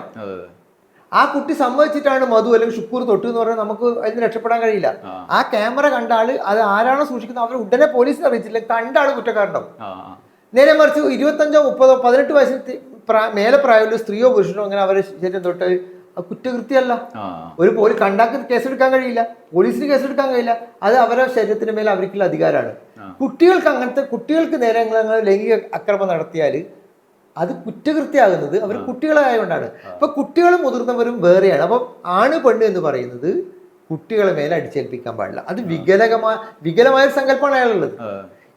പിന്നെ മൂന്നാമത് അയാൾ പറയുന്നത് ഡാൻസ് ആണ്. ഞാൻ നേരത്തെ സൂചിപ്പിച്ച പോലെ ഈ ഡാൻസ് ആണ് അയാൾ സംഗീതത്തോടു കൂടി ഡാൻസ് ആണ് അതാണ് ഏറ്റവും അപകടം. പക്ഷേ കേരളീയ സമൂഹത്തിന്റെ മുന്നിൽ ഞാനൊരു ഇസ്ലാമിസ്റ്റ് ആണെന്നും താലിബാൻ ബോധമാണ് എന്നെ ഭരിക്കുന്നതും ഇത് ഹറാമായതുകൊണ്ട് പാടില്ല എന്ന് പറയാനൊക്കെ പറ്റൂല. അതിന് പകരം വളഞ്ഞ രീതിയിൽ അല്പവസ്ത്രം, ആണും പെണ്ണ് ഇടകലർന്നത്, മൂന്നാമത്തെ ഭാഗമായിട്ട് സംഗീതത്തോട് ഡാൻസ്, ഇത് ഒളിച്ചു കടത്തലാണ് മതം. സദാചാരത്തിന്റെ ബലത്തിൽ അയാൾ കളിക്കാൻ അയാൾ സദാചാരത്തിന്റെ ബലത്തിൽ ലോകം മുഴുവൻ തള്ളിക്കളഞ്ഞ ഇസ്ലാമിസ്റ്റുകൾ ഇപ്പം ഐസിസിനെ ലോകം അംഗീകരിക്കുന്നില്ല, താലിബാനിസ്റ്റുകളെ ലോകം അംഗീകരിക്കുന്നില്ല. ലോകത്തെ മഹാഭൂരിപക്ഷം മുസ്ലിങ്ങൾ ഇപ്പൊ കേരളത്തിൽ തന്നെ താലിബാൻ അംഗീകരിക്കുമെന്ന് തോന്നുന്നു ഇവരോട് ചോദിച്ചാൽ പോലും ഇവരില്ല എന്ന് പറയും. ഈ വിസ്ഡം കാരണങ്ങൾ താലിബാൻ ഇല്ല എന്ന് പറയും. ഇപ്പൊ ആകെ താലിബാൻ അംഗീകരിച്ചത് മാധ്യമം പത്രമാണ്, വിസ്മയ എന്ന ഹെഡിങ് എഴുതി. അപ്പൊ മാധ്യമം അല്ലാണ്ട് ലോകത്ത് ആരും മുസ്ലിം സമൂഹം അവർ അംഗീകരിക്കുന്നില്ല. അവരെയാണ് അവരുടെ അതേ ശൈലിയിൽ അതേ കാഴ്ചപ്പാടിൽ ഇസ്ലാമിനെ നമ്മുടെ ജനാധിപത്യ സമൂഹത്തിൽ മതനിരപേക്ഷ സമൂഹത്തിലേക്ക് ഒളിച്ചു കടത്താനുള്ള തന്ത്രമാണ് ഈ TK അഷ്റഫും അദ്ദേഹത്തിന്റെ വിസ്ഡം ഗ്രൂപ്പും നടത്തുന്നത്. ഇതാണ് നമുക്ക് പരസ്യമായിട്ട് സമൂഹത്തിന് മുന്നിൽ പറയണം. പക്ഷേ അതാണ് ഞാൻ ചോദിച്ചത്. ഇങ്ങനെ ഒരു നറേറ്റീവ് സൃഷ്ടിക്കുന്ന ഘട്ടത്തിലാണ് ഇവിടുത്തെ മുസ്ലിം ലീഗിനെ അടക്കം ഭരിക്കുന്ന മത പൗരോഹിത്യത്തിൻ്റെ ആളുകൾ ഒരു ഇസ്ലാം മത സമുദായത്തിലെ പെട്ട ഒരാളെ സസ്പെൻഡ് ചെയ്യുന്നു. അത് മതപരമായ പ്രശ്നമാക്കി മാറ്റി ഒപ്പ് ശേഖരണവും പ്രതിഷേധവും സർക്കാരിനെ നടത്തുന്നത് അത് എന്തുമാത്രം അപകടകരമാണ്. അതാണ് ഞാൻ അടുത്തേക്ക് വരികയാണ്. ഈ ഇപ്പം ഞാൻ ഇന്ന് ഒപ്പിന്റെ ആളെ കണ്ടു. അത് ഞാനൊരു പ്രതികരണം നടത്തിയിരുന്നു. ഈ ഒപ്പിൽ ഞാൻ മുസ്ലിമാണ്, എനിക്കതിൽ സങ്കോചമൊന്നുമില്ല. ഇന്ത്യയിലെ മതേതരത്വം ജനാധിപത്യം ഈ ഭരണഘടന പവിത്രമാണെന്ന് വിചാരിക്കുന്ന ഒരു മുസ്ലിമായ ഒരാളാണ് ഞാൻ. അപ്പം അതുകൊണ്ട് തന്നെ ആ മുസ്ലിം ഐഡന്റിറ്റി മറച്ചു വെക്കാൻ എനിക്ക് താല്പര്യമില്ല. ഞാൻ എല്ലാവരോടും പറയാറുണ്ട്. പക്ഷേ അത് അഭിമാനം കൊള്ളേണ്ടിയോ അപമാനിക്കപ്പെടേണ്ട ഒരു സംഗതിയാണെന്ന് വിചാരിക്കുക. എൻ്റെ ഉപ്പാവുമ്പോൾ മുസ്ലിമാണ്, അവരുടെ ഉപ്പാവുമ്പോൾ മുസ്ലിമാണ്. ആ ഇസ്ലാമിൽ നിന്ന് ഒരുപാട് ഗുണങ്ങൾ എനിക്ക് കിട്ടിയിട്ടുണ്ട്, സ്നേഹം കിട്ടിയിട്ടുണ്ട്, കാരുണ്യം കിട്ടിയിട്ടുണ്ട്. പ്രവാചകന്റെ കുറേ നല്ല പഠനങ്ങളുണ്ട്. ഖുർആന് നമുക്ക് സാധാരണ ജീവിതത്തിൽ പ്രയോജനമായ നിരവധി കാര്യങ്ങളുണ്ട്. അതൊന്നും നിഷേധിച്ച് മുന്നോട്ട് പോകേണ്ട കാര്യം എനിക്കില്ല. അപ്പം അങ്ങനെയുള്ള മുസ്ലിങ്ങൾക്ക് ദോഷകരമാകുന്ന രീതിയിലാണ് ഈ അഷ്റഫ് പ്രവർത്തിക്കുന്നത്. അതോട് ഒപ്പുചേർത്തുന്ന രീതിയിൽ സംസ്ഥാനത്തെ 98 MLA-മാരുടെ പിന്തുണയുള്ള ഒരു ഗവൺമെൻറ്റാണ് സംസ്ഥാനം ഭരിക്കുന്നത്. ഇന്ത്യയിൽ തന്നെ മുസ്ലിങ്ങൾക്ക് ഏറ്റവും സുരക്ഷിതമായി ജീവിക്കാൻ കഴിയുന്ന സംസ്ഥാനം കേരളമാണ്. ഇത് ഞാൻ ഒരു മോമ്പടി പറയുന്നതല്ല, വളരെ വലിയ നെറേറ്റീവ്. മുസ്ലിങ്ങൾക്ക് തീരെ സംരക്ഷണം ഇല്ലാത്ത സംഖ്യവൽക്കരിക്കപ്പെട്ട ഒരു പോലീസ് ഉള്ള സംസ്ഥാനമാണ് കേരളം എന്നുള്ളത്. അത് 100% തെറ്റായ ഒരു വ്യാഖ്യാനമാണ്. ഇന്ത്യയിൽ മുസ്ലിങ്ങൾക്ക് ഏറ്റവും അന്തസ്സോടു കൂടി അഭിമാനത്തോടു കൂടിയിട്ട് ഞാൻ മുസ്ലിമാണ് എന്ന് ഐഡന്റിറ്റി തിരിച്ചറിഞ്ഞുകൊണ്ട് ജീവിക്കാൻ പറ്റുന്ന ഒരു സ്റ്റേറ്റ് ഇന്ത്യയിൽ കേരളം മാത്രമാണ്. അത് അതിന് നവോത്ഥാന കാലഘട്ടം മുതൽ പിന്നെ ശ്രീനാരായണ ഗുരു, അയ്യങ്കാളി, AKG, EMS മുതൽ അവസാനം പിണറായി വരെയുള്ള മനുഷ്യരുടെ വലിയ പ്രയത്നമുണ്ട്. കമ്മ്യൂണിസ്റ്റ് പാർട്ടിയുടെ വലിയ സംഭാവനയുണ്ട്. നമുക്കപ്പോൾ അതൊക്കെ നമുക്ക് നിഷേധിക്കാൻ കഴിയില്ല. തൊട്ടപ്പുറത്താണ് കർണാടക. നമ്മൾ രണ്ടുപേരും കാസർഗോഡ് ജില്ലക്കാരാണ്. നമ്മളെ കാസർഗോഡ് ജില്ലയിലെ ഏറ്റവും നിർഭാഗ്യകരമായ സംഭവങ്ങളിലൊന്ന് മധുര ഓർക്കുണ്ടോ, 2017 ചൂരി പള്ളിയിൽ വെച്ച് റിയാസ് മൗലവിനെ 3 RSSകാർ കൊല്ലുന്നു. അതെന്ന് പറയുന്നത് 2017 മാർച്ചിലാണ്. 2011-ന്റെയും 2017-ന്റെ ഇടയിൽ അതിന് 3 ചെറുപ്പക്കാരെ കാസർഗോഡ് കൊന്നിട്ടുണ്ട്. ഈ റിയാസ് മൗലവിനെ കൊന്ന പ്രതികൾ 7 വർഷവും 7 മാസവുമാണ് ജയിലിൽ കിടന്നത്. പിന്നെ കോടതി അവരെ വെറുതെ വിട്ടു. അതിനെതിരെ നമുക്ക് വിമർശനം ഉണ്ടായിരുന്നു, ശക്തമായ വിമർശനം ഉണ്ടായിരുന്നു. അപ്പീൽ ഹൈക്കോടതിയിൽ നിൽക്കുന്നുണ്ട്. അവർ വിചാരണ തടവുകാരെ 7 കൊല്ലം അവർ ജയിലിടാനുണ്ടായ ഒരേ ഒരു കാരണം കേരളത്തിലായതുകൊണ്ട് മാത്രമാണ്. പിണറായി വിജയൻ ആഭ്യന്തര വകുപ്പ് ഭരിക്കുന്നതുകൊണ്ടാണ്. നിങ്ങൾ സംഘി പിണറായി അല്ലെങ്കിൽ സംഘി പോലീസിന് വിശേഷം പറയണ്ടല്ലോ. അതിനു മുമ്പ് ഉമ്മൻചാണ്ടി, ഞാൻ അന്ന് മുസ്ലിം ലീഗുകാരനാണ്, ഉമ്മൻചാണ്ടി മുഖ്യമന്ത്രിയായ ഘട്ടത്തിൽ 2017-ന്റെയും 2011-ന്റെയും 2017-ന്റെ ഇടയിൽ അതേ പോലീസ് സ്റ്റേഷന്റെ പരിധിയിൽ 3 കൊലപാതകം നടന്നിരുന്നു. സാബിത്ത്, റാഷിദ്, സൈൻ ലാബിദി, ഇവരെ 3 ആളെ പ്രതികൾ 90 ദിവസത്തിനപ്പുറം ജയിലിൽ കിടന്നിട്ടില്ല. പലർക്ക് 60 ദിവസം കൊണ്ട് ജാമ്യം കിട്ടിയിട്ടുണ്ട്. ഞാൻ അന്ന് ഒരു ഘട്ടത്തിൽ ഈ സൈൻ ലാബിദിന്റെ കേസിൽ ഞാൻ പ്രോസിക്യൂട്ടറായിരുന്നു. ആ സമയത്ത് ഞാൻ ജില്ലാ കോടതി പ്രോസിക്യൂട്ടറാണ്. അതിശക്തമായി അതിനെ ഞങ്ങൾ എതിർത്തിരുന്നു. എന്നിട്ട് ജില്ലാ കോടതി അന്ന് ശക്തിധരൻ എന്ന് പറയുന്ന സാറ് ആ ജഡ്ജ്മെന്റിൽ എഴുതി ഇത് കസ്റ്റഡി ട്രയൽ ആവശ്യമായ കേസാണ്. ഹൈക്കോടതിയിൽ പോയി. ഹൈക്കോടതിയിൽ ഒരു കോൺഗ്രസിന്റെ പ്രമുഖ നേതാവായിരുന്നു ഡയറക്ടർ ജനറൽ പ്രോസിക്യൂഷൻ. അവർക്ക് ജാമ്യം കിട്ടി. ഞാൻ അദ്ദേഹത്തിന്റെ പേര് പറയുന്നില്ല, ചരിത്രത്തിലുണ്ട്. ആ കേസിൽ സ്പെഷ്യൽ പ്രോസിക്യൂട്ടറായിട്ട് കാഞ്ഞങ്ങാട്ട് CK ശ്രീധരൻ വക്കീലിനെ വെക്കണമെന്ന് STP-കാരനാണ് കൊല്ലപ്പെട്ട ആൾ. മുസ്ലിം ലീഗ് ഓഫീസ് താഴെ കൊല്ലപ്പെട്ടത്. പലവട്ടം ആവശ്യപ്പെട്ടിട്ടും അന്നത്തെ മുഖ്യമന്ത്രി സമ്മതിച്ചു കൊടുത്തിട്ടില്ല. പിണറായി വിജയൻ വന്നിട്ടാണ് അവർക്ക് അനുവാദം കൊടുത്തത്. റാഷിദ് എന്ന് പറയുന്ന ആൾ എന്നെ നിൽക്കുന്നു പറയുന്ന കാസർഗോട്ടെ MLA നിരന്തരം ആവശ്യപ്പെട്ടിട്ടും പ്രോസിക്യൂട്ടർ വെച്ചു കൊടുക്കാൻ ഉമ്മൻചാണ്ടി തയ്യാറായിട്ടില്ല. ഉമ്മൻചാണ്ടി വന്നപ്പോൾ മുഖ്യമന്ത്രി പിണറായി വന്നപ്പോഴാണ് ആ ഫയലിൽ ഒപ്പിട്ടത്, ഒരാളെ പ്രോസിക്യൂട്ടറായി വെച്ചു കൊടുത്തത്. അപ്പം ഈ ഒരു സാഹചര്യം കാസർഗോഡുണ്ട്. തൊട്ടപ്പുറത്ത് അഷ്റഫ് എന്ന് പറയുന്ന ആൾ കഴിഞ്ഞ ഏപ്രിൽ 27-ാം തീയതി കൊല്ലപ്പെടുന്നു. ആ അഷ്റഫിന്റെ സഹോദരൻ ജബ്ബാർ ഞാനൊരു നിരന്തരം കോണ്ടാക്ട് ഉണ്ട്. അവരൊരു സിവിൽ ലിബർട്ടി മൂവ്മെന്റ് അവിടെ ഒരു അന്വേഷണം നടത്തിയിട്ടുണ്ട്. ആ ഭീകരമായ രീതിയിലാണ് അയാളെ നഗ്നനാക്കി അയാളെ പിന്നെ സെക്ഷൽ ഓർഗൻ പരിശോധിച്ച് മുസ്ലിമാണെന്ന് ബോധ്യപ്പെട്ടിട്ട് അടിച്ചു കൊല്ലുമായിരുന്നു. എന്നിട്ടാണ് ക്രിക്കറ്റ് കളിക്കുന്ന സ്ഥലത്ത് പോയതിന്റെ പേര് വെള്ളം കുടിച്ചിട്ട് എന്നിട്ട് അയാൾ പാകിസ്ഥാൻ സിന്ദാബാദ് വിളിച്ചു പറഞ്ഞ കെട്ടുകഥ ഉണ്ടാക്കി. ആ പ്രതികളിൽ പലർക്കും ജാമ്യം കിട്ടി. കർണാടകത്തില് മഞ്ചേശ്വരം MLA AKM അഷ്റഫ് കുഞ്ഞാലിക്കുട്ടി സാഹിബിന്റെ പ്രത്യേക ദൂതൻ എന്ന നിലയിൽ സിദ്ധാരാമയ്യനെ പോയി കണ്ടിരുന്നു. അദ്ദേഹം അതിന്റെ ഫോട്ടോ റിലീസ് ചെയ്തിരുന്നു. അതിൽ 4-5 പ്രതികൾ ഇപ്പം ജയിലിൽ നിന്ന് പുറത്താണ്. അപ്പൊ കേരളവും കർണാടകവും തമ്മിൽ വലിയ വ്യത്യാസമുണ്ട്. പക്ഷെ ആ അഷ്റഫിന്റെ കൊലപാതകത്തിൽ പ്രതിഷേധിക്കുന്ന ജമാഅത്തെ ഇസ്ലാമിയും ET മധുസൂദനനും കേരളത്തിൽ വെച്ചിട്ടാണ്. അതാണ് അവിടെ പ്രതിഷേധമില്ല. അവിടുത്തെ സിദ്ധാരാമയ്യയുടെ പ്രതിഷേധമില്ല, ശിവകുമാറിനോട് പ്രതിഷേധമില്ല, കേരളത്തിലെ പ്രതിഷേധം. ഈ ഒരു നെറേറ്റീവിന്റെ പശ്ചാത്തലത്തിൽ വേണം നമ്മൾ കണക്കാക്കാൻ. അപ്പം മത നേതാക്കള് അംബേദ്കർ വളരെ വ്യക്തമായിട്ട് ജനാധിപത്യത്തെ കുറിച്ച് പറയുന്ന ഘട്ടങ്ങളിൽ പറയുന്നുണ്ട്, മതം വോട്ടെടുപ്പിൽ ഒരു ഗണനീയമായ സ്ഥാനം ലഭിക്കുന്ന സമയത്ത് ജനാധിപത്യം ദുർബലപ്പെടും. മത നേതാക്കളെല്ലാം ഒപ്പിട്ടിട്ട് ഈ എൻ്റെ സമുദായത്തിൽപ്പെട്ട ഒരാൾ ഒരു കുറ്റകൃത്യം ചെയ്താൽ അയാൾ നിങ്ങൾ വെറുതെ വിടണമെന്ന് ഗവൺമെന്റിൽ മതത്തിന്റെ പേരിൽ സമ്മർദ്ദം ചെലുത്തിയാൽ കൗണ്ടർ കമ്മ്യൂണിസം എന്ന് പറഞ്ഞ സംഗതിയുണ്ട്. Every action there is equal and opposite reaction എന്ന് പറയുന്ന ന്യൂട്ടന്റെ 3rd ലോ സോഷ്യോളജിയിൽ അപ്ലിക്കബിൾ ആണ്. ഇതിപ്പോ ഒരു ഹിന്ദു കമ്മ്യൂണിറ്റിപ്പെട്ട ഒരാൾക്ക് ഇതുപോലത്തെ ഒരു സാഹചര്യം വന്നാൽ ഹിന്ദുത്വ രാഷ്ട്രീയക്കാർ മുഴുവൻ ഇറങ്ങിയിട്ട് മുഖ്യമന്ത്രിക്ക് കത്തെഴുതി എങ്ങനെ ഉണ്ടാവും? സംഘപരിവാർ പലപ്പോഴും ശ്രമിച്ചതാണ്. അപ്പൊ ഇത് അപകടം പിടിച്ചാണ്. ബഹുമാനപ്പെട്ട മത നേതാക്കൾ നിങ്ങൾ ആ മതത്തിന്റെ ഉള്ളിൽ ഇവർക്കൊക്കെ ഉള്ള സ്വാധീനം നമുക്ക് പലപ്പോഴും കണ്ടതാണ്. ഈ പറയുന്ന ഇവർ റീൽസിനെതിരെ ഒരു പ്രഖ്യാപനം നടത്തും. ഇവർ ഇടപെടാത്ത സംഗതി എന്നുള്ളത് ഫുട്ബോൾ വന്നപ്പോ ഈ നാസർ ആ മൈലാഞ്ചിയിൽ താടിയിൽ മൈലാഞ്ചിയിടുന്ന ആള് അയാൾ എന്താക്കി, ഫുട്ബോൾ വന്നപ്പോ കളിക്കാൻ പാടില്ല എന്ന് പറഞ്ഞാൽ കേരളത്തിലെ മുസ്ലിങ്ങൾ പരിഗണിച്ചോ? മലപ്പുറത്തെയും കണ്ണൂരെയും കോഴിക്കോട്ടെയും ആയിരക്കണക്കിന് ആള് വലിയ സ്റ്റേജ് വെച്ചിട്ട് ഇപ്പൊ കാഞ്ഞങ്ങാടൊക്കെ ആ ഫൈനൽ ദിവസം ടൗൺ ഹാളിന്റെ മുമ്പിൽ വലിയ സ്ക്രീൻ വെച്ചിട്ട് അത് മുസ്ലിം ചെറുപ്പക്കാരാ ഓർഗനൈസ് ചെയ്തത്. അപ്പൊ എല്ലാ സ്ഥലത്തും അങ്ങനെയാണ്. ഇവർ ഇത് ആരും പരിഗണിക്കുന്നില്ല. അങ്ങനെ ഇവർ പറയുന്ന ഇപ്പൊ റീൽസ് എടുക്കാൻ പറയും, ഒന്ന് ഇൻസ്റ്റയിൽ കയറി നോക്കിയാൽ 30 സെക്കൻഡ് റീൽസ് മുസ്ലിം കുട്ടികളേ ഉള്ളൂ. സൂംബ ഡാൻസ് മലപ്പുറം ജില്ലയിലെ ഒട്ടുമിക്ക ഗ്രാമങ്ങളിലും ഓൺലൈനിലായും ഓഫ്ലൈനായിട്ട് മുസ്ലിം സ്ത്രീകളെ സൂംബ ഡാൻസ് പഠിപ്പിക്കുന്ന നിരവധി ട്രെയിനർമാരുണ്ട്.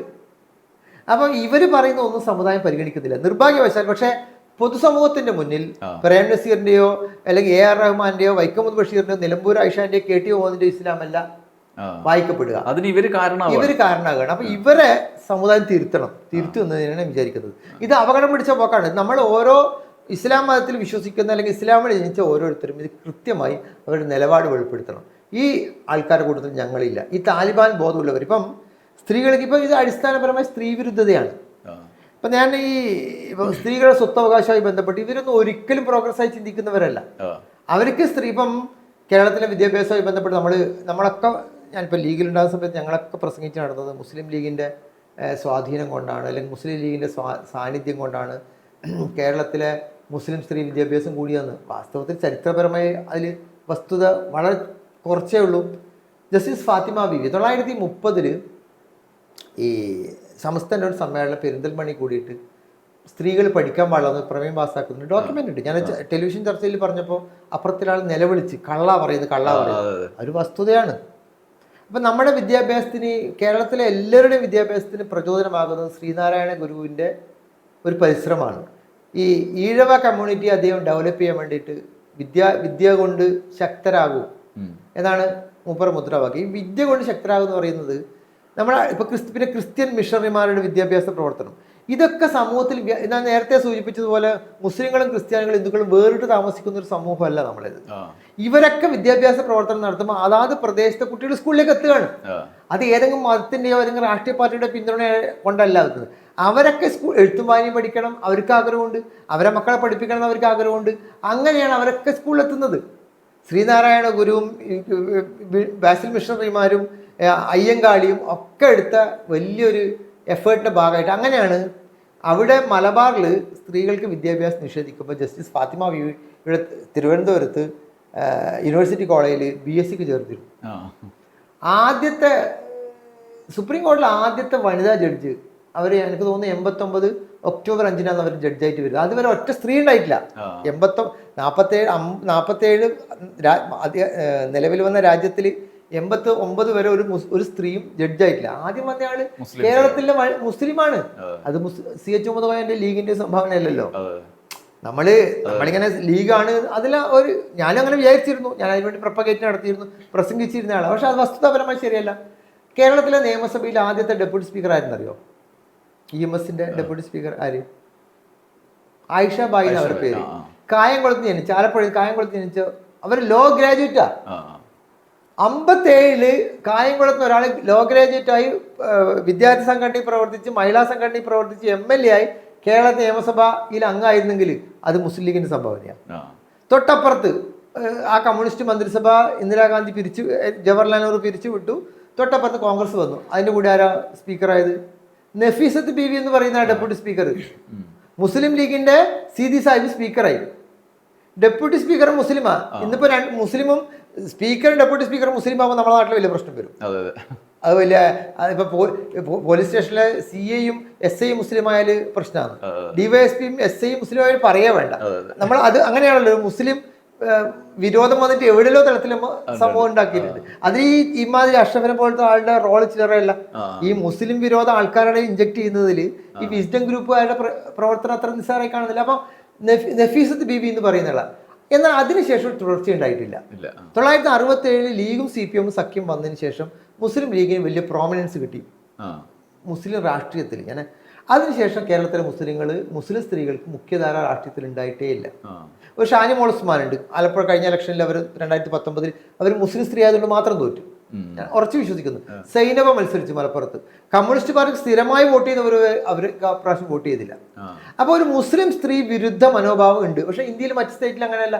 എനിക്ക് തോന്നുന്നു ആസാമിൽ ഇന്ദിരാഗാന്ധി ഒരു മുസ്ലിം സ്ത്രീയെ മുഖ്യമന്ത്രിയാക്കിയിട്ട്, അവരുടെ പേര് എനിക്ക് ഓർക്കുന്നില്ല. പിന്നെ നജ്മ അബ്ദുള്ള, പിന്നെ മൗസീന കിദ്വായി. നമ്മൾ നാഷണൽ പൊളിറ്റിക്സിൽ സജീവമായി ഉണ്ടായ എത്രയോ മുസ്ലിം സ്ത്രീകളുണ്ട്. കർണാടകയിലുണ്ട്, തമിഴ്നാട്ടിലുണ്ട്, ബോംബെയിലുണ്ട്. കേരളം വലിയ വിദ്യാഭ്യാസമുള്ള ഇവിടെ യൂണിവേഴ്സിറ്റി വൈസ് ചാൻസലർമാരുണ്ടായിട്ടുണ്ട്, പ്രൊഫസർമാരുണ്ട്, ഡോക്ടർമാരുണ്ട്, ലോയേഴ്സുണ്ട്, ജഡ്ജസ് ഉണ്ട്, സുപ്രീം കോടതി ജഡ്ജി വരെയായിട്ടുണ്ട്. പക്ഷേ പൊളിറ്റിക്സിൽ ഈ സമൂഹത്തെ നിയന്ത്രിക്കുന്ന അധികാര രാഷ്ട്രീയത്തിലേക്ക് മുസ്ലിം സ്ത്രീ വരാതിരിക്കാൻ ഒരേ ഒരു കാരണം ഈ മതരാഷ്ട്രീയക്കാർ ഈ സ്ത്രീ വിരുദ്ധത നിരന്തരം ജനങ്ങൾക്ക് ഇഞ്ചക്ട് ചെയ്യുന്നതുകൊണ്ടാണ്. നമ്മൾ ഈ സൂംബ ഡാൻസിനെതിരെയുള്ള ഈ വിവാദവും മുസ്ലിങ്ങൾക്ക് സ്ത്രീകൾക്ക് സ്വത്ത് ലഭിക്കാതിരിക്കാനുള്ള വിവാദമൊക്കെ അതിനെ ലിങ്ക് ചെയ്യണം. ഇവർ നാളെ ഇങ്ങനെ വന്ന് അധികാര രാഷ്ട്രത്തിലേക്ക് വരും. ഈ പൗരോഹിത്യത്തിന്റെയും പുരുഷ മേധാവിത്വത്തിന്റെയും നേരെയുള്ള വലിയ വെല്ലുവിളിയാണ് മുസ്ലിം സ്ത്രീ. അപ്പം ഈ അഷ്റഫിന്റെ തന്നെ കല്ലാച്ചിയിൽ ഒരു പ്രസംഗമുണ്ട്, 2025 മെയ്യിലാന്ന് തോന്നുന്ന പ്രസംഗം. അയാൾ എന്തൊക്കെയാ അതിൽ പറയുന്നത്? നമ്മൾ സൂക്ഷ്മമായി പഠിക്കേണ്ട സംഗതി. അയാൾ പറയാണ്, ആ പ്രസംഗം ഞാൻ അയച്ചു തരാം അത്. ആ പ്രസംഗത്തെ അയാൾ പറയുന്നത്, ഇലക്ഷനിൽ നമ്മളെ വോട്ട് നമ്മളെ വരുന്ന രാഷ്ട്രീയക്കാരും മറ്റു രാഷ്ട്രീയക്കാരും നമ്മൾ വരുന്ന സമയത്ത് നമ്മളെ ഡിമാൻഡ് അംഗീകരിച്ചാൽ വോട്ട് ചെയ്യുന്നവർ പറയണം. അതിൻ്റെ അയാൾ പറയാണ്, സർക്കാരിൻ്റെ വിദ്യാഭ്യാസ കരിക്കുലം കമ്മിറ്റിയിൽ പിന്നെ ജെൻഡർ ഇക്വാലിറ്റി എന്ന് പറയുന്ന വാക്ക് ഞാൻ ഒഴിവാക്കിപ്പിച്ചിട്ടുണ്ട്. ജെൻഡർ ഇക്വാലിറ്റി അല്ല വേണ്ടത്, ജെൻഡർ ജസ്റ്റിസ് ആണ് വേണ്ടത്. ജെൻഡർ ഇക്വാലിറ്റി എന്ന് പറയുന്ന പദം നമുക്ക് എതിരാണ്.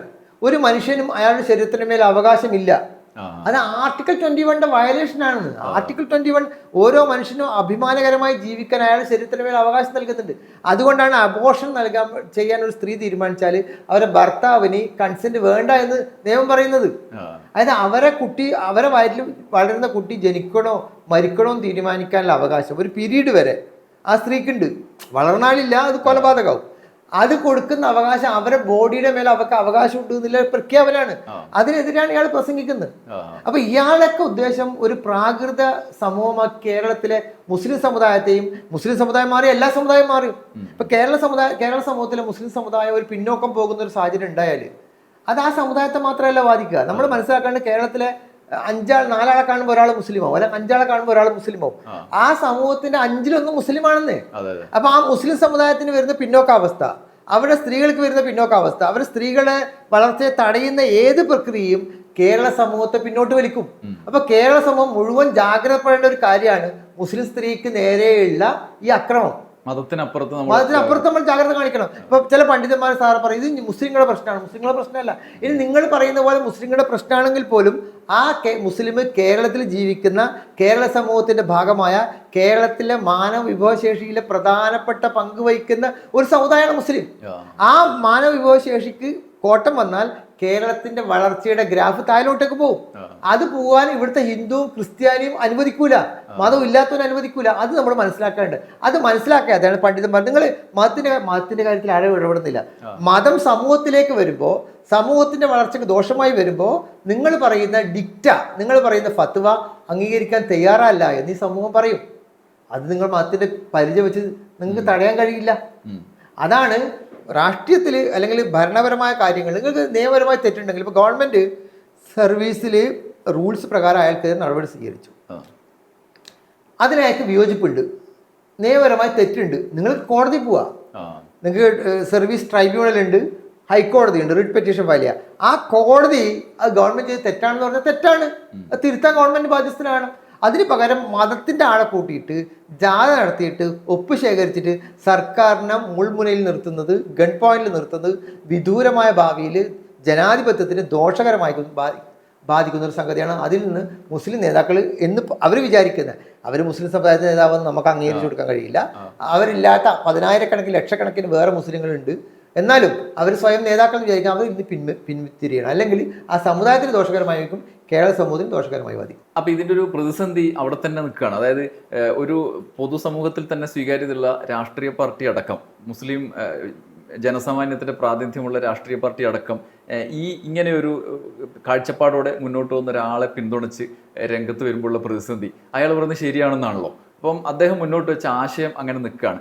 അപ്പോഴും നമ്മൾ പ്രതിസന്ധിയിലാവുന്ന മുസ്ലിം ജനസാമാന്യമാണ്. അവർക്ക് അതിനോട് യോജിപ്പില്ല എന്ന് മാത്രമല്ല, നമ്മൾ കുറച്ച് നാളായിട്ട് കാണുന്നുണ്ട് കടുത്ത എതിർപ്പ്, അവർ പിൻവാങ്ങുന്ന ഘട്ടത്തിലേക്ക് വരെ പോയി. അപ്പോഴാണ് സർക്കാരിൻ്റെ മേൽ സമ്മർദ്ദം ചെലുത്തിക്കൊണ്ട് പ്രതിപക്ഷ രാഷ്ട്രീയ കക്ഷികൾ അടക്കം, ഇന്ത്യൻ യൂണിയൻ മുസ്ലിം ലീഗ് അടക്കം, മത സംഘടന പ്രതിനിധികളടക്കം രംഗത്ത് വരുന്നത്. ഇത് സാമൂഹ്യമായ ഒരു പ്രതിസന്ധി കൂടി സൃഷ്ടിക്കൂലേ? ഇതിൽ ഇന്നലെ ഞാൻ ബഹുമാനപ്പെട്ട പ്രതിപക്ഷ നേതാവ് വി ഡി സതീശൻ അത് പ്രതികരിക്കുന്നുണ്ടായിരുന്നു. അദ്ദേഹം സസ്പെൻഷൻ പിൻവലിക്കണമെന്ന് പറഞ്ഞു. പിന്നെ കേരളത്തിലെ ഏറ്റവും പ്രഗത്ഭനായ പൊളിറ്റിക്കൽ ലീഡർ എന്ന് വിചാരിക്കുന്ന കൂട്ടത്തിൽ ഒരാളാണ് പി കെ കുഞ്ഞാലിക്കുട്ടി. എനിക്ക് അദ്ദേഹത്തെ വ്യക്തിപരമായി വലിയ ബഹുമാനമുള്ള ആളാണ്. ആസ് എ ലീഡർ എന്ന നിലയിൽ അദ്ദേഹത്തിൻ്റെ ടാറ്റിക്സ്, കാര്യങ്ങൾ കൈകാര്യം ചെയ്യാനുള്ള മിടുക്ക് എനിക്ക് ഭയങ്കര ഇഷ്ടമാണ്. വ്യക്തിപരമായി എനിക്ക് ലീഗിലുള്ള സമയത്ത് ഞാൻ ഭയങ്കര അടുപ്പം കാണിച്ചൊരു ലീഡറാണ്. അദ്ദേഹം എതിർത്തിട്ടുണ്ട്. പിന്നെ ബഷീർ സാഹിബ്, അദ്ദേഹം കുറെ കൂടി ഫെനാറ്റിക് ലൈനിൽ ചിന്തിക്കുന്ന ഒരു ലീഗ് ലീഡറാണ്. നേരത്തെ അങ്ങനെ ആയിരുന്നില്ല, ഇപ്പം അദ്ദേഹം കുറച്ച് കുറെ കൂടി റിലീജിയസ് ആയ ഒരു കോൺസെപ്റ്റ് വെച്ച് പുലർത്തുന്ന ആളാണ്. വ്യക്തിപരമായി എനിക്ക് ചില പ്രശ്നങ്ങളൊക്കെ ലീഗിലുള്ള സമയത്തുണ്ടായിരുന്നു. പിന്നെ ഡോക്ടർ മുനീർ സാഹിബ് ആണ്. അപ്പം ഇവരൊക്കെ പറയുന്ന പോയിന്റ് ഇയാൾക്കെതിരെയുള്ള നടപടി പിൻവലിക്കണമെന്നാണ്. വാസ്തവത്തിൽ അവർ ഉദ്ദേശിക്കുന്നത്, അവർ ഈ സംഗതി വിശദമായി പഠിക്കുന്നില്ല. ഇപ്പം ഞാൻ നേരത്തെ സൂചിപ്പിച്ചതുപോലെ ഇത് ആദ്യമായിട്ടുള്ള കേരള സർവീസിൽ ഒരാൾക്കെതിരെ നടപടി സ്വീകരിക്കുന്നത്. അവരൊക്കെ പറയുന്നത് ഇയാൾ മുസ്ലിം പശ്ചാത്തലം വെച്ചിട്ട് അയാൾക്ക് ഇളവ് കൊടുക്കണമെന്നാണ്. അത് അപകടം പിടിച്ച സംഗതിയാണ്. അപ്പം നമ്മൾ ആർട്ടിക്കിൾ 14 പ്രകാരം ജാതിയും മതവും വർഗവും വർണ്ണവും സെക്സ് ലിംഗവും ഒന്നും ഒരു ഡിസ്ക്രിമിനേഷൻ കാണിക്കാനുള്ള അവകാശമല്ല. നിങ്ങൾ മുസ്ലിം ആയതുകൊണ്ട് അല്ലെങ്കിൽ ആ സമുദായത്തിൽ പറഞ്ഞുകൊണ്ട് നിങ്ങൾക്കൊരു ഇളവ് തരണമെന്ന് ആവശ്യപ്പെടുന്നത് തന്നെ തെറ്റായ വ്യാഖ്യാനത്തിന് വക നൽകും. അപ്പം ഈ പ്രതിസന്ധിയെ കേരളത്തിലെ മുസ്ലിങ്ങൾ മറികടക്കും. ഞാൻ ഒരു കൈരളിയിലോ മറ്റോ ചർച്ചയിൽ ഞാൻ എൻ്റെ ഒരു ചോദ്യം ഉണ്ടായിരുന്നു. ഒരൊറ്റ കുട്ടിയുടെ രക്ഷിതാവ് ഈ നിമിഷം വരെ സൂംബ ഡാൻസ് എൻ്റെ കുട്ടിക്ക് പഠിപ്പിക്കേണ്ടെന്ന് പറഞ്ഞില്ല. ആരും പറഞ്ഞിട്ടില്ല. എന്തിനാണ് അങ്ങനെ ലക്ഷക്കണക്കിന് കുട്ടികൾക്ക് ഒരു കുട്ടിക്ക് 2 രക്ഷിതാവ് ഉണ്ടാവും, അച്ഛനും അമ്മയും ഉപ്പ അമ്മ ഉണ്ടാവും. ഇനി മുസ്ലിം സമുദായത്തിൽ തന്നെ ഈ 3 ലക്ഷത്തിൽ ഈ 4 ലക്ഷത്തിൽ മിക്കവാറും 1 ലക്ഷത്തിലധികം മുസ്ലിം കുട്ടികളായിരിക്കും. മിക്കവാറും ഈ ജനനിരക്കിൽ മുസ്ലിം കുട്ടികൾ കുറച്ച് കുട്ടികളുണ്ടാവും. അവരിൽ മഹാഭൂരിപക്ഷവും ഈ നമ്മുടെ ഗവൺമെന്റ് സെക്ടറിൽ അല്ലെങ്കിൽ എയ്ഡഡ് സ്കൂളിലും പോകുന്നവരാണ്. ഒരാൾ പോലും പറഞ്ഞിട്ടില്ല. സ്റ്റേറ്റ് സിലബസ് സ്വീകരിക്കുന്ന വളരെ പ്രശസ്തമായ മലബാറിലെ 2-3 അൺഎയ്ഡഡ് സ്കൂളുണ്ട്. പ്രത്യേകിച്ച് കാഞ്ഞങ്ങാട് ലിറ്റിൽ ഫ്ലവർ വളരെ പ്രശസ്തമായ സ്കൂളാണ്. ആ പ്രിൻസിപ്പൾ എൻ്റെ ഒരു അടുത്ത സുഹൃത്താണ്. അതിൻ്റെ ആ സിസ്റ്ററോട് ഞാൻ ചോദിച്ചു, സിസ്റ്റർ എങ്ങനെ 2700-ലധികം കുട്ടികളുണ്ട്, ഒരൊറ്റ കുട്ടി രക്ഷിതാവ് സൂംബ ഡാൻസ് ഞങ്ങളുടെ കുട്ടിക്ക് വേണ്ടെന്ന് പറഞ്ഞില്ല. അതിൽ മഹാഭൂരിപക്ഷം മുസ്ലിം കുട്ടികളാണ്, ഗേൾസ് ഹൈ സ്കൂളാണ്. അപ്പം നമ്മൾ കേരളത്തിൽ ഈ സ്കൂളിൽ പഠിക്കുന്ന മക്കളുടെ തന്തി ഉപ്പ ഉമ്മാവും ബാപ്പയും ഉമ്മ ആവാൻ വേണ്ടിയിട്ട് ഒരു വിസ്ഡംകാരനും വരണ്ട. അവർക്കറിയാന്ന് ഈ മതനേതാക്കൾ ആ സമുദായത്തിൽ കഴിഞ്ഞ 26 മുതൽ നിരന്തരം പറഞ്ഞിട്ടും ഇന്നിപ്പോൾ 12 ദിവസമായി പറയാൻ തുടങ്ങിയത്. ഒരൊറ്റ കുട്ടിയുടെ രക്ഷിതാവ് മുസ്ലിം സമുദായത്തിൽപ്പെട്ട ആൾ പോയിട്ട് ഞങ്ങളെ കുട്ടിയിൽ പഠിപ്പിക്കേണ്ടെന്ന് പറയുന്നില്ല. അതിൻ്റെ അർത്ഥം ഇവരുടെ വാക്ക് കീറിയ ചാക്കിന് തുല്യമായിട്ട് മുസ്ലിം സമുദായത്തിലെ രക്ഷിതാക്കൾ കണക്കാക്കുന്നുള്ളൂ. ആ പരിഗണനയെ സർക്കാർ നൽകേണ്ടതുള്ളൂ. ഇതിൽ വേറൊരു ചർച്ച ഉയർന്നു വരുന്നത് കേരളത്തിൽ പൊതുവിദ്യാഭ്യാസത്തിനുണ്ടായ ഒരു സ്വീകാര്യതയുണ്ട്. അതിൻ്റെ മികവും പല രീതിയിൽ സമീപകാലത്താണ് വലിയ ദേശീയ തലത്തിലുള്ള മത്സര പരീക്ഷകളിലടക്കം നമ്മൾ കണ്ടത്. സ്റ്റേറ്റ് സിലബസും സംസ്ഥാന പൊതുവിദ്യാലയങ്ങളിലുള്ള മികവും ഈ ഘട്ടത്തിൽ ഇപ്പോൾ മലബാറിലടക്കം അല്ലെങ്കിൽ തിരുവിതാംകൂറിലടക്കമുള്ള ചില മത മാനേജ്മെൻറ്റിൻ്റെ സ്കൂളുകൾ അൺഎയ്ഡഡ് മേഖലയിൽ വലിയ തോതിൽ പ്രവർത്തിക്കുന്നുണ്ട്. ഈ വർഷം 44,000-ഓളം കുട്ടികളാണ് 2ാം ക്ലാസ് മുതൽ 10ാം ക്ലാസ് വരെ പൊതുവിദ്യാഭ്യാസ മേഖലയിൽ നിന്ന് TC വാങ്ങിയിട്ട്, അതായത് അൺഎയ്ഡഡ് സ്കൂളിൽ നിന്ന് TC വാങ്ങി സർക്കാർ സ്കൂളിൽ ചേർന്ന കണക്കുള്ളത്. ഇങ്ങനെ ഒരു സാഹചര്യത്തിൽ ഇപ്പോൾ ഇതിന് തൊട്ട് മുമ്പുണ്ടായ ഒരു കാര്യം കൂടി ഞാൻ ഈ ഘട്ടത്തിൽ കണക്ട് ചെയ്ത് വായിക്കാൻ ആഗ്രഹിക്കുകയാണ്. ഒരു സ്കൂൾ സമയം വെറും അരമണിക്കൂർ, രാവിലെ 1 മണിക്കൂർ, വൈകുന്നേരം 1 മണിക്കൂർ, ഇത് മദ്രസ വിദ്യാഭ്യാസത്തെ ബാധിക്കും എന്ന് പറഞ്ഞ് ഭയങ്കരമായ പ്രശ്നത്തിലേക്ക് കൊണ്ടുപോയി. അത് പക്ഷേ സർക്കാർ അതിന് കീഴടങ്ങില്ല, ഇതുപോലെ തന്നെ നടപ്പായി. കോടതി കൂടി ഇടപെട്ട കാര്യമാണ്.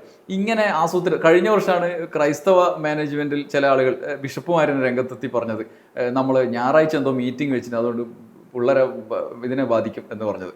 ഇങ്ങനെയുള്ള നീക്കം, പ്രത്യേകിച്ചും ഇങ്ങനെ സജീവമായി ഓരോ വിഷയത്തിലും മതത്തെ കണക്ട് ചെയ്തുകൊണ്ട് പൊതുവിദ്യാഭ്യാസം ഇത് കംപ്ലീറ്റ് അലമ്പാണ് ഇങ്ങനെയാണെന്ന് പറയുന്നത്. എന്നാൽ ഈ മാനേജ്മെന്റ് സ്കൂളിലൊക്കെ ഇതൊക്കെ നടക്കുന്നുണ്ട്. അവരുടെ സ്കൂളിൽ 8:30 ക്ലാസ് തുടങ്ങുന്നുണ്ട്, അവിടെയൊന്നും മതവിദ്യാഭ്യാസത്തിന് പ്രശ്നമില്ല, മറ്റ് നിബന്ധനകൾ പാലിക്കുന്നുണ്ട്. ഇതിന് പിന്നിൽ എന്തെങ്കിലും ഗൂഢ ലക്ഷ്യങ്ങൾ ഉണ്ടാവുമോ? നമ്മൾ അങ്ങനെയല്ലേ വിചാരിക്കേണ്ടത്. 2016 1ാം പിണറായി ഗവൺമെൻറ് വന്ന് പ്രൊഫസർ രവീന്ദ്രൻ വിദ്യാഭ്യാസ മന്ത്രിയായി. ആ ഗവൺമെൻറ് ആദ്യം പ്രധാനപ്പെട്ട 4 മിഷൻസ് ആയിട്ടായി. ഒന്ന് പൊതുവിദ്യാഭ്യാസമാണ്. അപ്പം അതിൻ്റെ തൊട്ട് മുമ്പ് ബഹുമാനപ്പെട്ട അബ്ദുൾ റബ്ബ് വിദ്യാഭ്യാസ മന്ത്രിയായിരുന്ന സമയത്ത് നിരവധി സ്കൂളുകൾ പൂട്ടുന്നൊരു സാഹചര്യം ഉണ്ടായിരുന്നു, അൺഎക്കണോമിക് എന്ന് പറഞ്ഞിട്ട്. പക്ഷെ ആ നിരവധി അതിൽ പ്രധാനപ്പെട്ട കോഴിക്കോട് ടൗണിലെ സ്കൂളൊക്കെ വലിയ ഗംഭീര സ്കൂളായി. അപ്പം സ്കൂളുകളുടെ ഇൻഫ്രാസ്ട്രക്ചർ വളരെ വലുതായിട്ടുണ്ട്, സ്കൂളിലെ കുട്ടികൾ കൂടുന്നുണ്ട്, ജനസംഖ്യയിലെ വർധനമനുസരിച്ച് കുട്ടികൾ കുറയായിരിക്കും. പക്ഷെ അങ്ങനത്തെ ഒരു സാഹചര്യത്തിൽ ഈ അൺഎയ്ഡഡ് മേഖലകളിൽ ഒരു ചൂഷണ സംവിധാനമായിട്ടാണ് എല്ലാവരും കണ്ടിരുന്നത്. അതിന് തകർക്കുന്ന രീതിയിലേക്ക് പൊതുവിദ്യാഭ്യാസം വളർന്നപ്പോൾ യൂണിഫോം ഫ്രീ ആണ്, പുസ്തകം നേരത്തെ കിട്ടുന്നുണ്ട്, ഉച്ചഭക്ഷണമുണ്ട്, രാവിലത്തെ ഭക്ഷണമുണ്ട്, പോഷകാഹാരങ്ങളുണ്ട്. അപ്പം കുട്ടികൾക്ക് സാർവത്രികമായ വ്യക്തി വികസനത്തിന് ആവശ്യമായ എല്ലാ സംഗതികളും ഉണ്ട്. ഹൈലി ക്വാളിഫൈഡ് ആയ PSCയിൽ ഉന്നത റാങ്ക് കിട്ടിയവർക്കാണ് ജോലി കിട്ടുക. എല്ലാ സമൂഹങ്ങളെയും കൃത്യമായി പരിഗണിക്കുന്ന രീതിയിലാണ് അപ്പോയിൻമെന്റ്. നമ്മൾ മനസ്സിലാക്കേണ്ടത് നമ്മളെ സോഷ്യൽ സ്ട്രാറ്റയിൽ ഹിന്ദു, മുസ്ലിം, ദളിത്, ഈഴവൻ, നായര്, നമ്പൂരി എല്ലാ വിഭാഗം ആൾക്കാർക്കും കൃത്യമായ റെപ്രസെന്റേഷൻ കിട്ടുന്ന രീതിയിലാണ് PSC നിയമനം. അപ്പോൾ ഓരോ സ്കൂളിൽ ഇവരൊക്കെ റെപ്രസെന്റേറ്റീവ് ഉണ്ടാവും. അപ്പോൾ നമ്മളൊരു സോഷ്യൽ ബാലൻസ് കൃത്യമായി സാമൂഹിക സന്തുലിതാവസ്ഥ കൃത്യമായി നിലനിൽക്കുന്ന ഒരു സംവിധാനത്തെ ആണ് ഗവൺമെന്റ് സ്കൂൾ, പബ്ലിക് ഇൻസ്റ്റിറ്റ്യൂഷൻസിൽ കാണുക. അതിന്റെ മികവ് ഒരുപക്ഷെ വർഗീയവാദികൾക്ക് ദോഷമായി ബാധിക്കുന്നുണ്ടാവും, അവർ ഇടപെടുന്നുണ്ടാവും. ഇപ്പൊ നമ്മൾ ഇതിന് കണക്ട് ചെയ്ത് ഈ പൊതുമേഖലയെ തകർക്കുക എന്നുള്ള ലക്ഷ്യം ഉണ്ടാവും. 2 ഗവൺമെന്റ് തുടർച്ചയായി വന്ന സമയത്ത് ഇത് വലിയ മെച്ചം ഉണ്ടാക്കിയിട്ടുണ്ട്. എനിക്ക് തോന്നുന്നൊരു ഇതിന്റെ കൂട്ടത്തിൽ വായിക്കാവുന്നത് 4 സൂപ്പി വിദ്യാഭ്യാസ മന്ത്രിയും ബഹുമാനപ്പെട്ട AK ആന്റണി മുഖ്യമന്ത്രിയായിരുന്ന ഘട്ടത്തിലാണ് അൺഎയ്ഡഡ് സ്ഥാപനങ്ങൾ വ്യാപകമായി അനുവദിച്ചത്. അത് പ്രധാനപ്പെട്ട ഒരു കാരണം ഭരണഘടനയിൽ മൈനോറിറ്റിക്ക് അവരുടെ സംസ്കാരം നിലനിർത്താൻ വിദ്യാഭ്യാസ സ്ഥാപനങ്ങൾ തുടങ്ങാൻ അധികാരം നൽകുന്നുണ്ട്. അതിന്റെ മറവിൽ വ്യാപകമായ രീതിയിൽ അൺഎയ്ഡഡ് സ്ഥാപനങ്ങൾ എല്ലാ മതക്കാരും, എല്ലാ മതത്തിനകത്തുള്ള മതക്കാരും ഉപജാതിക്കാരും തുടങ്ങി. അതുകൊണ്ട് സംഭവിച്ചത് കേരളത്തിന്റെ നാനാത്വത്തിൽ ഏകത്വം എന്നൊരു സംഗതി പൊളിഞ്ഞുപോയി. അതാണ് സംഭവം. ഇപ്പൊ ഈഴവ കമ്മ്യൂണിറ്റിപ്പെട്ട അവർക്ക് ഒരു സ്കൂള്, നായർ കമ്മ്യൂണിറ്റിപ്പെട്ടവർക്ക് ഒരു സ്കൂള്, ഈ നായരിലും ഈഴവരിലും വ്യത്യസ്ത ഗ്രൂപ്പുകളുണ്ട്, അവർക്ക് ഓരോരുത്തർക്ക് സ്കൂള്, മുസ്ലിങ്ങൾക്ക് സുന്നികൾക്ക് ഒരു സ്കൂള്, ജമാഅത്തെ ഇസ്ലാമിക്ക് ഒരു സ്കൂള്, മുജാഹിദിന് ഒരു സ്കൂള്. ഇത് സംഭവിക്കുന്നത് അവരുടെ ഇപ്പം നമ്മൾ ഒരേ രക്തത്തിൽപ്പെടുന്ന DNA ഉള്ളവർ കല്യാണം കഴിക്കാൻ പാടില്ല എന്ന് പറയുന്ന ഒരു സയൻസ് ഉണ്ട്. കാരണം അവര് ഹെട്രോജനിക് ആവണമെങ്കിൽ വ്യത്യസ്ത ഗോത്രങ്ങളിൽപ്പെട്ടവർ കല്യാണം കഴിക്കണം. അതുപോലെ ഒരേ കമ്മ്യൂണിറ്റിപ്പെട്ടവർ അവർക്ക് മാത്രമേ ആ കമ്മ്യൂണിറ്റിയെ കുറിച്ച് കുട്ടികൾക്ക് അറിയുന്നുള്ളൂ. ഇപ്പൊ ഗേൾസ് ഹൈസ്കൂളിൽ പഠിക്കുന്ന കുട്ടികളുടെ അവസ്ഥ എന്താ? അല്ലെങ്കിൽ ബോയ്സ് സ്കൂളിൽ പോകുന്ന കുട്ടികൾ. ഇപ്പം നമ്മളെ പയ്യന്നൂർ കോളേജിൽ പഠിക്കുന്ന സമയത്ത് തളിപ്പറമ്പിൽ പ്രധാനപ്പെട്ട ഒരു ബോയ്സ് സ്കൂളിൽ കുട്ടികൾ വരുമായിരുന്നു. പ്രീഡിഗ്രിക്ക് വന്നാൽ അവർക്ക് വലിയ പ്രശ്നമാണ് ഇപ്പൊ കുട്ടികളായിട്ട് വർത്താനം പറയാൻ വേണ്ടി. തിരുവനന്തപുരത്തെ പ്രധാന സ്കൂളുകളൊക്കെ ഒന്നൊക്കെ ബോയ്സ് ആയിരിക്കും, ഒന്നൊക്കെ ഗേൾസ്. അപ്പം അത് മാറ്റേണ്ട കാലം കഴിഞ്ഞ്. ഇപ്പൊ ലോകത്ത് മുഴുവൻ ഈ ആൺകുട്ടി എൻ്റെ വൈഫ് അവർക്ക് ഫുൾ ബ്രൈറ്റ് ഫെലോഷിപ്പ് കിട്ടിയിട്ട് അമേരിക്കയിൽ ഒരു വർഷം LLM ചെയ്യാൻ പോയിരുന്നു. അപ്പോൾ അവർ ഈ ക്ലിനിക്കൽ ലീഗൽ എഡ്യൂക്കേഷൻ സബ്ജക്റ്റിൽ സ്കൂളിൽ ക്ലാസ് എടുക്കാൻ പോകുന്നുണ്ട്. അപ്പോൾ അവരെ അത്ഭുതപ്പെടുത്തിയത് 8ാം ക്ലാസ്സിൽ 7ാം ക്ലാസ്സിലെ ആൺകുട്ടികൾക്ക് മക്കൾക്ക് പീരീഡ്സ് വരുന്നത് എപ്പോഴാണ്, പീരീഡ്സ് വരുന്ന സമയത്ത് സ്ത്രീകളുടെ ശരീരത്തിൽ എന്തൊക്കെ മാറ്റം ഉണ്ടാവും, അവരോട് നമ്മൾ എങ്ങനെ പെരുമാറണം എന്ന് ആൺകുട്ടികൾക്ക് പഠിപ്പിച്ചു കൊടുക്കുന്നുണ്ട് അവിടെ. അതെ, അവര് 2020 അവർ പോയത്. 24 കൊല്ലം മുമ്പ് അവിടെ ഇത് പഠിപ്പിച്ചു കൊടുക്കുന്നുണ്ട്. ആൺകുട്ടികൾക്ക് 8ാം ക്ലാസ്സിലും 9ാം ക്ലാസ്സിലെ ആൺകുട്ടികൾക്ക് പെൺകുട്ടികൾക്ക് പീരീഡ്സ് എപ്പോൾ തുടങ്ങുക, ആ പീരീഡ്സ് വരുന്ന സമയത്ത് അവരുടെ ശരീരത്തിൽ എന്തൊക്കെ മാറ്റം ഉണ്ടാവും, അവരെ ഫിസിക്കലായി എന്തൊക്കെ പ്രശ്നങ്ങളുണ്ടാവും, അപ്പോൾ ആൺകുട്ടികൾ എങ്ങനെ അവർ റിയാക്ട് ചെയ്യണം. നമുക്കിപ്പോൾ നമ്മുടെ സ്കൂളിൽ അത് ചിന്തിക്കാൻ പറ്റുമോ? നമ്മൾ പഠിപ്പിക്കുന്നത് അങ്ങനെ പഠിപ്പിക്കാൻ തുടങ്ങിയാൽ എന്തായിരിക്കും ലഹള. ഈ വീണ്ടും ഈ മതമേലധ്യക്ഷന്മാർ ഗവൺമെന്റ് നിയമിക്കും. ഇപ്പൊ സെക്സ് എഡ്യൂക്കേഷൻ ഇല്ലാത്ത വലിയ പ്രശ്നമാണ്. ഇപ്പൊ 9ാം ക്ലാസ്സിലെ പെൺകുട്ടി ഗർഭിണിയായ വാർത്തകൾ നമ്മൾ കേൾക്കുന്നുണ്ട്. അതൊക്കെ നമ്മുടെ കുട്ടികൾക്ക് കൃത്യമായ നമ്മുടെ എഡ്യൂക്കേഷനിൽ വരുന്ന പെശകാണ്, അത് മാറ്റണം. അപ്പം ഇതേപോലത്തെ ഒരു സംഗതി, ഇങ്ങനെ പൊതുവിദ്യാഭ്യാസം തകർക്കുന്ന പോലത്തെ വേറൊരു പ്രയോഗമാണ് പൊതുജന ആരോഗ്യ മേഖലയെ തകർക്കുന്ന ഒരു സംഗതി. അത് വിശദമായി പഠിക്കേണ്ട സംഗതിയാണ്. ഇപ്പൊ ഞാൻ മനസ്സിലാക്കിയിടത്തോളം കേരളത്തിലെ പ്രധാനപ്പെട്ട സ്വകാര്യ ആശുപത്രി, ഇപ്പം തിരുവനന്തപുരത്ത്, അതുപോലെ കണ്ണൂരെയും കാസർഗോഡ് ഹോസ്പിറ്റലുകൾ, ഇതെല്ലാം മറ്റ് സംസ്ഥാനങ്ങളിൽ നിന്നും അമേരിക്കയിലൊക്കെ മൂലധനങ്ങളുള്ള ആസ്പത്രി മുതലാളിമാർ വാങ്ങുകയാണ്. 1800 കോടി 2000 കോടി ഉറുപ്പിക കൊടുത്തിട്ടാണ് കേരളത്തിലെ ഹോസ്പിറ്റലുകൾ വാങ്ങുന്നത്. അത്രയും പണം കൊടുത്ത് ഈ ഹോസ്പിറ്റൽ വാങ്ങുന്നവരുടെ പിന്തുണയാണ് ഈ നമ്മുടെ ജന ആരോഗ്യത്തെ ബാധിക്കുന്ന രീതിയിൽ മെഡിക്കൽ കോളേജിനെതിരെയും ഗവൺമെന്റ് ആശുപത്രിക്ക് സമരം നടത്തുന്ന നമ്മൾ ആലോചിക്കേണ്ടതുണ്ട്. നമ്മളെ ഈ സ്കൂളിനെ പോലെ തന്നെ കേരളം നേടിയെടുത്ത ഒരുപാട് സംഗതികളുണ്ട്. ഇപ്പൊ നമ്മളെ വേൾഡ് ഇൻഡെക്സിൽ നമ്മളിപ്പോ കമ്മ്യൂണിസ്റ്റ് പാർട്ടി ബാലറ്റിലൂടെ അധികാരത്തിൽ വന്നതുപോലെ എന്ന് പറയുന്നത് പോലെ നിരവധി സംഗതികൾ, മുസ്ലിങ്ങൾക്ക് സുരക്ഷിതമായി ജീവിക്കാൻ പറ്റുന്ന ഇന്ത്യയിലെ സംസ്ഥാനം എന്ന് പറയുന്ന പോലെ, ക്രിസ്ത്യാനികളുടെ എല്ലാ അവകാശങ്ങളും നിലനിൽക്കുന്ന സംസ്ഥാനം എന്ന് പറയുന്നത് പോലെ, എല്ലാ മനുഷ്യർക്കും തുല്യതയോട് പരിഗണന കിട്ടുന്ന സംസ്ഥാനം എന്ന് പറയുന്ന പോലെ, മികച്ച ആരോഗ്യരംഗമുള്ള സംസ്ഥാനമാണ്, മികച്ച വിദ്യാഭ്യാസമുള്ള സംസ്ഥാനമാണ്. ഇതിനൊക്കെ പൊളിക്കാനുള്ള പിന്തിരിപ്പൻ ആശയങ്ങളും നമ്മൾ നിലനിൽക്കുന്ന നമ്മുടെ ജനാധിപത്യ ബോധവും മതേതര ബോധവും തകർക്കാനുള്ള ആശയങ്ങളും വേറെ എവിടുന്നോ പിന്തുണയോടുകൂടി കേരളത്തിൽ നടക്കുന്നുണ്ടെന്ന് സംശയിക്കുന്ന രീതിയിലാണ് കഴിഞ്ഞ കുറച്ച് നാളുകളായിട്ട് നമ്മൾ കണ്ടുവരുന്നത്. അതേസമയം തന്നെയല്ലേ ഇപ്പോൾ ഈ സമകാലിക രാഷ്ട്രീയത്തിൽ ഇപ്പോൾ ജമാഅത്തെ ഇസ്ലാമിയുടെ വരവോടുകൂടി ഉണ്ടായ ചർച്ചകളാണല്ലോ ഇതിൻ്റെയൊക്കെ ഒരു തുടക്കം. അവരുടെ രാഷ്ട്രീയ മുഖ്യധാരയിലേക്കുള്ള പ്രവേശനം, ആ സാഹചര്യത്തിൽ ഉണ്ടായ ചർച്ചകൾ അവർ ഉയർത്തിക്കൊണ്ടിരുന്ന പല കാര്യങ്ങൾക്കും ഈ തരത്തിലുള്ള വ്യാജമായ നറേറ്റീവിന് പോലും ഇടയാക്കുന്ന കാര്യങ്ങൾ അവരുടെ മാധ്യമങ്ങൾ അടക്കം വിഷ്വൽ മീഡിയയിലും അച്ചടി മാധ്യമത്തിലും അടക്കം ഇത് കേരള രാഷ്ട്രീയത്തിലെ ഇപ്പോൾ ഈ ടി.കെ. അഷ്റഫിൻ്റെ കാര്യത്തിൽ തന്നെ ഉണ്ടായ പ്രതിപക്ഷം ഒന്നിച്ചണിനിരക്കുന്ന ഒരു കാര്യത്തിലേക്ക് എത്തിക്കുന്ന വിധത്തിലേക്ക് പൊതു മുന്നേറ്റത്തിന് വിഘാതാവുന്ന രീതിയിലുള്ള പ്രവർത്തനങ്ങളിലേക്ക് പോകുന്നുണ്ടാവും. തീർച്ചയായും ജമാഅത്തെ ഇസ്ലാമി അവരുടെ അടിസ്ഥാന ആശയം എന്ന് പറയുന്നത് ദൈവത്തിൻ്റെ ഭൂമിയിൽ ദൈവത്തിൻ്റെ ഭരണം. അതാണ് അവരുടെ ദൈവം എന്ന് പറയുന്നത് അള്ളാഹുവാണ്. ദൈവം എന്ന് പറയുന്നത് മലയാളത്തിൽ അള്ളാഹു എന്ന വാക്കിന് ദൈവം എന്ന് അർത്ഥമില്ല എന്ന് പറഞ്ഞ് വ്യാഖ്യാനിക്കുന്നവരുണ്ട്. അള്ളാഹു എന്നാണ് കൃത്യമായി വെക്കുക. അള്ളാഹുവിൻ്റെ ഭരണം എന്ന് പറയുന്നത് ഖുർആൻ എന്താണോ പറയുന്നത് ചെയ്യണമെന്നില്ലാണ് അവരുടെ ആഗ്രഹം. അപ്പം മുസ്ലിം മതത്തിൽ വിശ്വസിക്കുന്ന ലീഗ് പോലും അംഗീകരിച്ചു കൊടുക്കില്ല. അപ്പോൾ ലീഗ് നേതാക്കളോട് നിങ്ങൾ ഇൻ്റർവ്യൂ നടത്തിയാൽ നിങ്ങൾക്ക് ഇപ്പോൾ ഖുർആനിൻ്റെ അടിസ്ഥാനത്തിൽ ഇന്ത്യയിൽ ഭരണം നടത്തണം വേണ്ട എന്ന് നിങ്ങൾ എന്ത് പറയുന്നത് വെച്ചാൽ അവരെന്താ മറുപടി പറയാം? ഖുർആൻ അവർക്ക് തള്ളി പറയാൻ കഴിയില്ല. പക്ഷേ ഒരു ഇസ്ലാമിക ഭരണം അവർ ആഗ്രഹിക്കുന്നില്ല. അവർക്കും പ്രൊപ്പഗേറ്റ് ചെയ്യാലോ. ഞങ്ങൾ ഇപ്പം കമ്മ്യൂണിസ്റ്റ് മാനിഫെസ്റ്റോ മുന്നോട്ട് വെക്കുന്നത് പോലെ പിന്നെ നമ്മുടെ ഡാഷ് ക്യാപിറ്റലിലെ ആശയങ്ങൾ പറയുന്നത് പോലെ ഖുർആനിലെ ആശയങ്ങൾ പറഞ്ഞിട്ട് എന്തുകൊണ്ട് വോട്ട് പിടിക്കാൻ തയ്യാറാകുന്നില്ല? അതിൻ്റെ അർത്ഥം അവർക്കറിയാം അത് പ്രായോഗികമായി പ്രതിസന്ധികൾ നേരിടുന്നൊരു ഘട്ടമാണ്. അതിനെതിരെ വിശ്വസിക്കുന്ന വലിയൊരു ജനവിഭാഗമുണ്ട്. ഒരു രാഷ്ട്രീയ ആശയം പറയുമ്പോൾ ഒരു മത ആശയം പറയാൻ കഴിയില്ല. അങ്ങനെ ആ മത ആശയം നിലനിർത്തിക്കൊണ്ട് ഇപ്പം ഒരു ഘട്ടത്തിൽ മുസ്ലിം ലീഗ് അവർ അംഗീകരിച്ചു. ഇപ്പോൾ CH ഇപ്പം കായിദമില്ലത്ത് മുഹമ്മദ് ഇസ്മായിൽ സാഹിബ്, ബനാത്ത് വാല, ഇബ്രാഹിം സുലൈമാൻ സേട്ട്, പോക്കർ സാഹിബ്, ഉപ്പി സാഹിബ്, മുസ്ലിം ലീഗിൻ്റെ ഒരുപാട് വലിയ നേതാക്കളുണ്ട്. CH മുതലായ സീദി സാഹിബ്, അവരാരും ഒരു ഘട്ടത്തിലും ജമാഅത്ത് ഇസ്ലാമിനെ അംഗീകരിച്ചിരുന്നില്ല. ജമാഅത്തിൻ്റെ ആശയങ്ങളെ കൂടെ നിന്നിരുന്നില്ല. 1947 ജമാഅത്ത് ഇസ്ലാം വരുന്നുണ്ട്. ഒരു ഘട്ടത്തിലും മുസ്ലിം ലീഗ് അവരുടെ ഡയലോഗിന് പോലും തയ്യാറായിരുന്നില്ല. അതിന് പ്രധാനപ്പെട്ട കാരണം ആശയപരമായി ഇന്ത്യ പോലത്തെ ഒരു രാജ്യത്ത് 47 രാജ്യം വിഭജിക്കുമ്പോൾ മതാടിസ്ഥാനത്തിൽ ഒരു ഭാഗം പോയി. നമ്മൾ തമാശയായി പറയേണ്ട ഒരു സംഗതിയല്ല, വളരെ ഗൗരവത്തിൽ 47 മതാടിസ്ഥാനത്തിൽ മുഹമ്മദ് ജിന്ന ഒരു രാജ്യം വാങ്ങിപ്പോയി. അതിന് അന്ന് പ്രചോദനമായത് മുസ്ലിം ലീഗ് എന്ന സർവേന്ത്യ മുസ്ലിം ലീഗ് എന്ന പാർട്ടിയാണ്.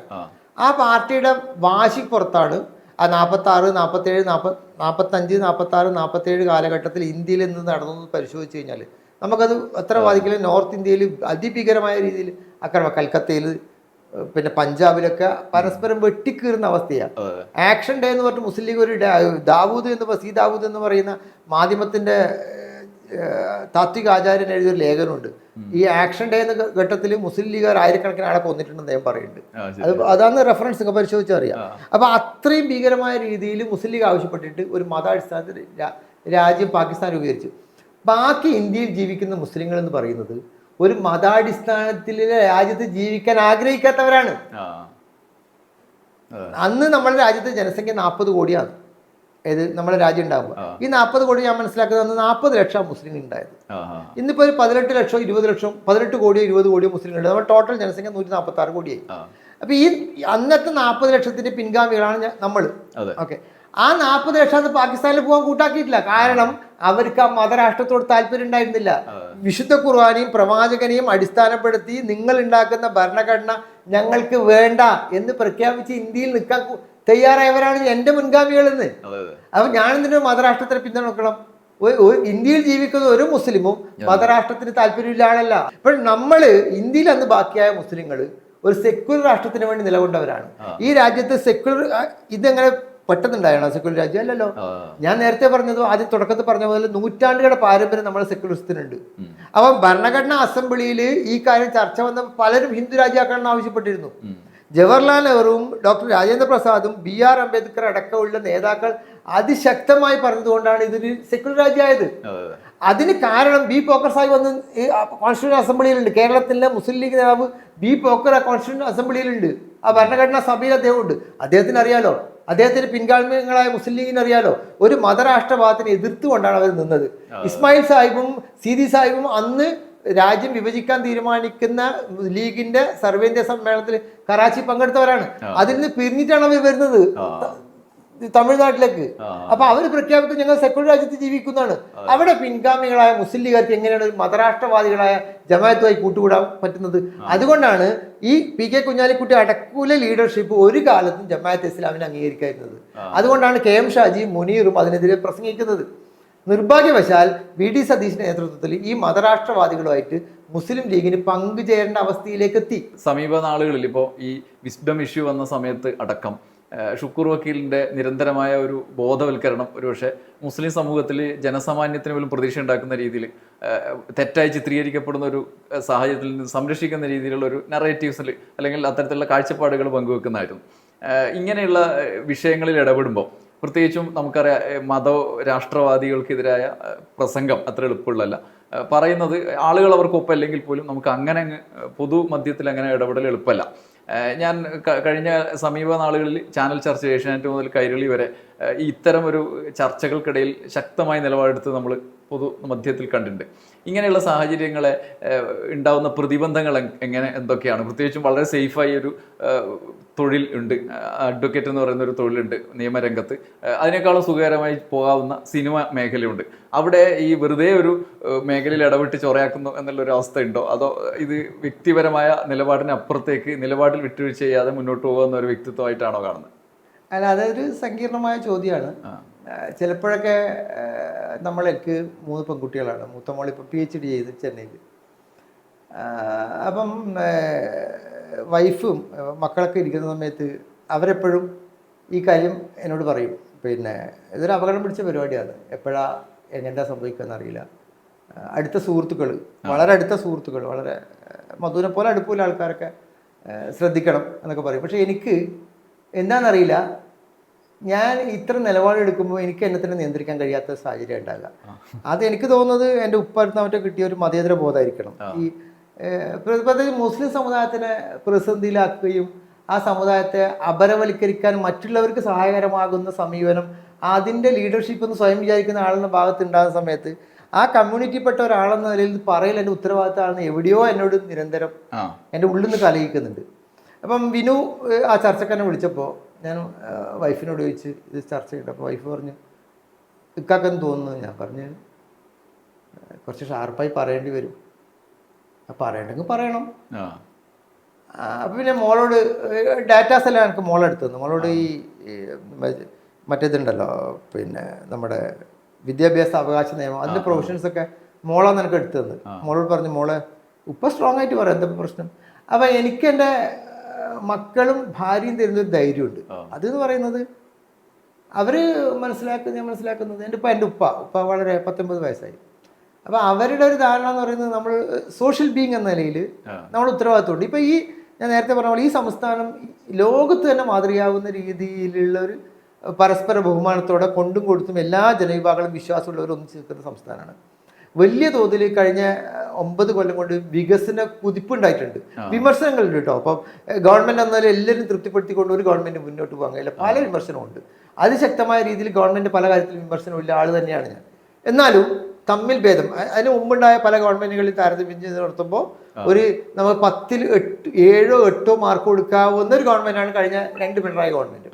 അങ്ങനെയുള്ള ഒരു സാഹചര്യത്തിലും വർഗീയത ഉണ്ടാക്കിയിട്ട് മതാടിസ്ഥാനത്തിൽ മുസ്ലിം പോളറൈസേഷൻ നടത്തിയിട്ട് ആ വിഭാഗത്തിനെ വളരെ മോശക്കാരായി ചിത്രീകരിക്കുന്ന രീതിയിൽ ആരെങ്കിലും പറയുന്ന സമയത്ത് അത് പ്രതികരിക്കണമെന്ന് ഉള്ളിൽ നിന്നൊരു തോന്നലാണ്. പിന്നെ നമ്മളെ ജോസഫ് മാഷ് നമ്മുടെ മുന്നിലുണ്ട്, നിരവധി അതുപോലത്തെ അനുഭവങ്ങളുണ്ട്. പക്ഷെ അതൊന്നും എന്നെ ഭയപ്പെടുത്തുന്നില്ല. ഭയം എന്ന് പറയുന്നത് എൻ്റെ ജീവിതത്തിൽ വന്നൊരു സംഗതി അല്ലാത്തതുകൊണ്ട് തന്നെ ഞങ്ങളുടെ SME പ്രകാരം 2023 മാർച്ച് 8 വിവാഹം കഴിഞ്ഞ സമയത്ത് അന്ന് കാഞ്ഞങ്ങാട് DYSP എൻ്റെ സുഹൃത്ത് ഡോക്ടർ ബാലകൃഷ്ണനായിരുന്നു. ബാലകൃഷ്ണൻ എന്നെ വിളിച്ചിട്ട് പറഞ്ഞു SP എടുക്കുന്ന ഒരു മെസ്സേജ് ഉണ്ട്, പിന്നെ കുറച്ച് ഇന്റലിജൻസ് റിപ്പോർട്ടെല്ലാം നിങ്ങളെ സെക്യൂരിറ്റി പ്രശ്നമാണ്, അത് 2ാമത്തെയാണ്. അപ്പം ഞാൻ പറഞ്ഞു അതിൽ പ്രശ്നമൊന്നുമില്ലല്ലോ, അങ്ങനെയല്ല. അപ്പം തന്നെ ഒരു ഫത്വ വന്നു ഒരു സംഘടനരെ ഇയാളെ തീർത്ത് കളയണമെന്ന നിലയിൽ. പിന്നെ സോഷ്യൽ മീഡിയയിൽ ആരൊക്കെയോ എനിക്കെതിരെ കമൻറ്റ് എഴുതിയവരെ പോലീസ് വെരിഫൈ ചെയ്തപ്പോൾ അവർ കുറച്ച് കുരുത്തം കെട്ട മനുഷ്യന്മാരാണെന്ന് പറഞ്ഞു. കുറച്ച് ദിവസം പോലീസ് പോയിട്ടുണ്ട്, സെക്യൂരിറ്റി വെച്ചിരുന്നു. എനിക്കതൊരു ഭയമായി തോന്നിയില്ല. ഞാൻ ഓഫീസിൽ പോയിരുന്നു, കോടതിയിൽ പോയിരുന്നു. അതിനുശേഷം 2-3 സിനിമകളിൽ അഭിനയിക്കാനും ലൊക്കേഷനിൽ പോയിരുന്നു, പ്രശ്നം ഉണ്ടായില്ല. അതിന് മുമ്പ് എനിക്ക് അങ്ങനത്തെ ഒരു പ്രശ്നം ഉണ്ടായി. 2016 ഒക്ടോബർ നവംബർ മാസം KP ശശികലയ്ക്കെതിരെ അവരുടെ ഹെയ്റ്റ് സ്പീച്ച് ഒരുപാട് എണ്ണം സോഷ്യൽ മീഡിയയിൽ വന്നപ്പോൾ അവർ പരാതി കൊടുത്തു. പിന്നെ FIR വന്നു. വലിയ തോതിൽ സമൂഹത്തിൽ ചർച്ചയായി. കാഞ്ഞങ്ങാട്ട് വിശ്വ ഹിന്ദു പരിഷത്തിൻ്റെ ആൾക്കാർ, ഹിന്ദു ഐക്യവേദിയുടെ ആൾക്കാർ, അവർ അന്നേരം ഹിന്ദു ഐക്യവേദി സ്റ്റേറ്റ് പ്രസിഡൻ്റാണ്, ഇപ്പം വേറെ ആളാണെന്ന് തോന്നുന്നു. വലിയ പ്രകടനം നടത്തി എൻ്റെ ഓഫീസിന് മുമ്പിൽ വന്ന് വലിയ കോലം കത്തിച്ച്. അപ്പം ഞാൻ ഓഫീസിലുണ്ടായിരുന്നില്ല അന്ന്. പിന്നെ ഒരാഴ്ച പോലീസ് കാവലുണ്ടായിരുന്നു രാത്രി. ആ, അത് ശരി. അന്ന് SP എന്നോട് വിളിച്ച് പറഞ്ഞു വീടിന് മുമ്പിൽ പോലീസ് ഉണ്ടാവും, ഭയപ്പെടുകയൊന്നും വേണ്ട. അപ്പം അന്ന് പി ജയരാജൻ സഖാവൊക്കെയാണ്, അന്ന് KP സതീശചന്ദ്രനാണ് CPM-ന്റെ കാസർഗോഡ് ജില്ലാ സെക്രട്ടറി. അവരൊക്കെയാണ് ഞങ്ങളോട് പറഞ്ഞത് പാർട്ടി സഖാക്കളെ ഞാൻ വിട്ടുതരാം, ഭയപ്പെടേണ്ടതില്ല, ഞാൻ CPM അല്ല, ഞാൻ മുസ്ലിം ലീഗിന്റെ ഭാഗമായിട്ട് നിൽക്കുന്നതാണ്. എന്നിട്ട് പോലും അന്ന് പി ജയരാജനും അന്ന് അദ്ദേഹം കണ്ണൂർ ജില്ലാ സെക്രട്ടറിയാണ്, KP സതീശചന്ദ്രൻ കാസർഗോഡ് ജില്ലാ സെക്രട്ടറി. അവർ രണ്ടുപേരും പേഴ്സണലായിട്ട്, ജയരാജൻ അന്ന് എന്നെ പരിചയം പോലും ഇല്ല, KPS ഞങ്ങളുടെ നാട്ടിലുള്ള ആളാണ്, പക്ഷെ എന്നെ വിളിച്ച് എന്തെങ്കിലും ആവശ്യമുണ്ടോ. അതിപ്പം അത് CPM ഇപ്പം ഞാൻ CPM-ന്റെ കൂടെ പോകുന്ന ആളാണ്. അവരെ പാർട്ടിയിൽ ഇല്ലാതെ ഇരുന്നിട്ട് പോലും എനിക്ക് പ്രൊട്ടക്ഷൻ തരുമെന്ന് അവർ പറഞ്ഞിട്ടുണ്ട്. അവരെ പ്രൊട്ടക്ഷൻ എന്നെല്ലാം വിചാരിക്കുന്നത്, പക്ഷെ നമ്മുടെ ധൈര്യം ഉണ്ടല്ലോ, നമ്മൾ ഇത്തരം കാര്യങ്ങൾ നമ്മൾ പ്രതികരിക്കണം. ശശികലക്കെതിരെ അപ്പൊ അത് ശംസുദ്ദീൻ പാലത്തിനെതിരെയും KP ശശികലക്കെതിരെയും രണ്ടുപേർക്കെതിരെയും പരാതി കൊടുത്തിട്ടുണ്ട്, രണ്ടുപേർക്കെതിരെ കേസ് എടുത്തിട്ടുണ്ട്. അതിനുശേഷം ആ പ്രശ്നങ്ങൾ കുറഞ്ഞിട്ടുണ്ട്.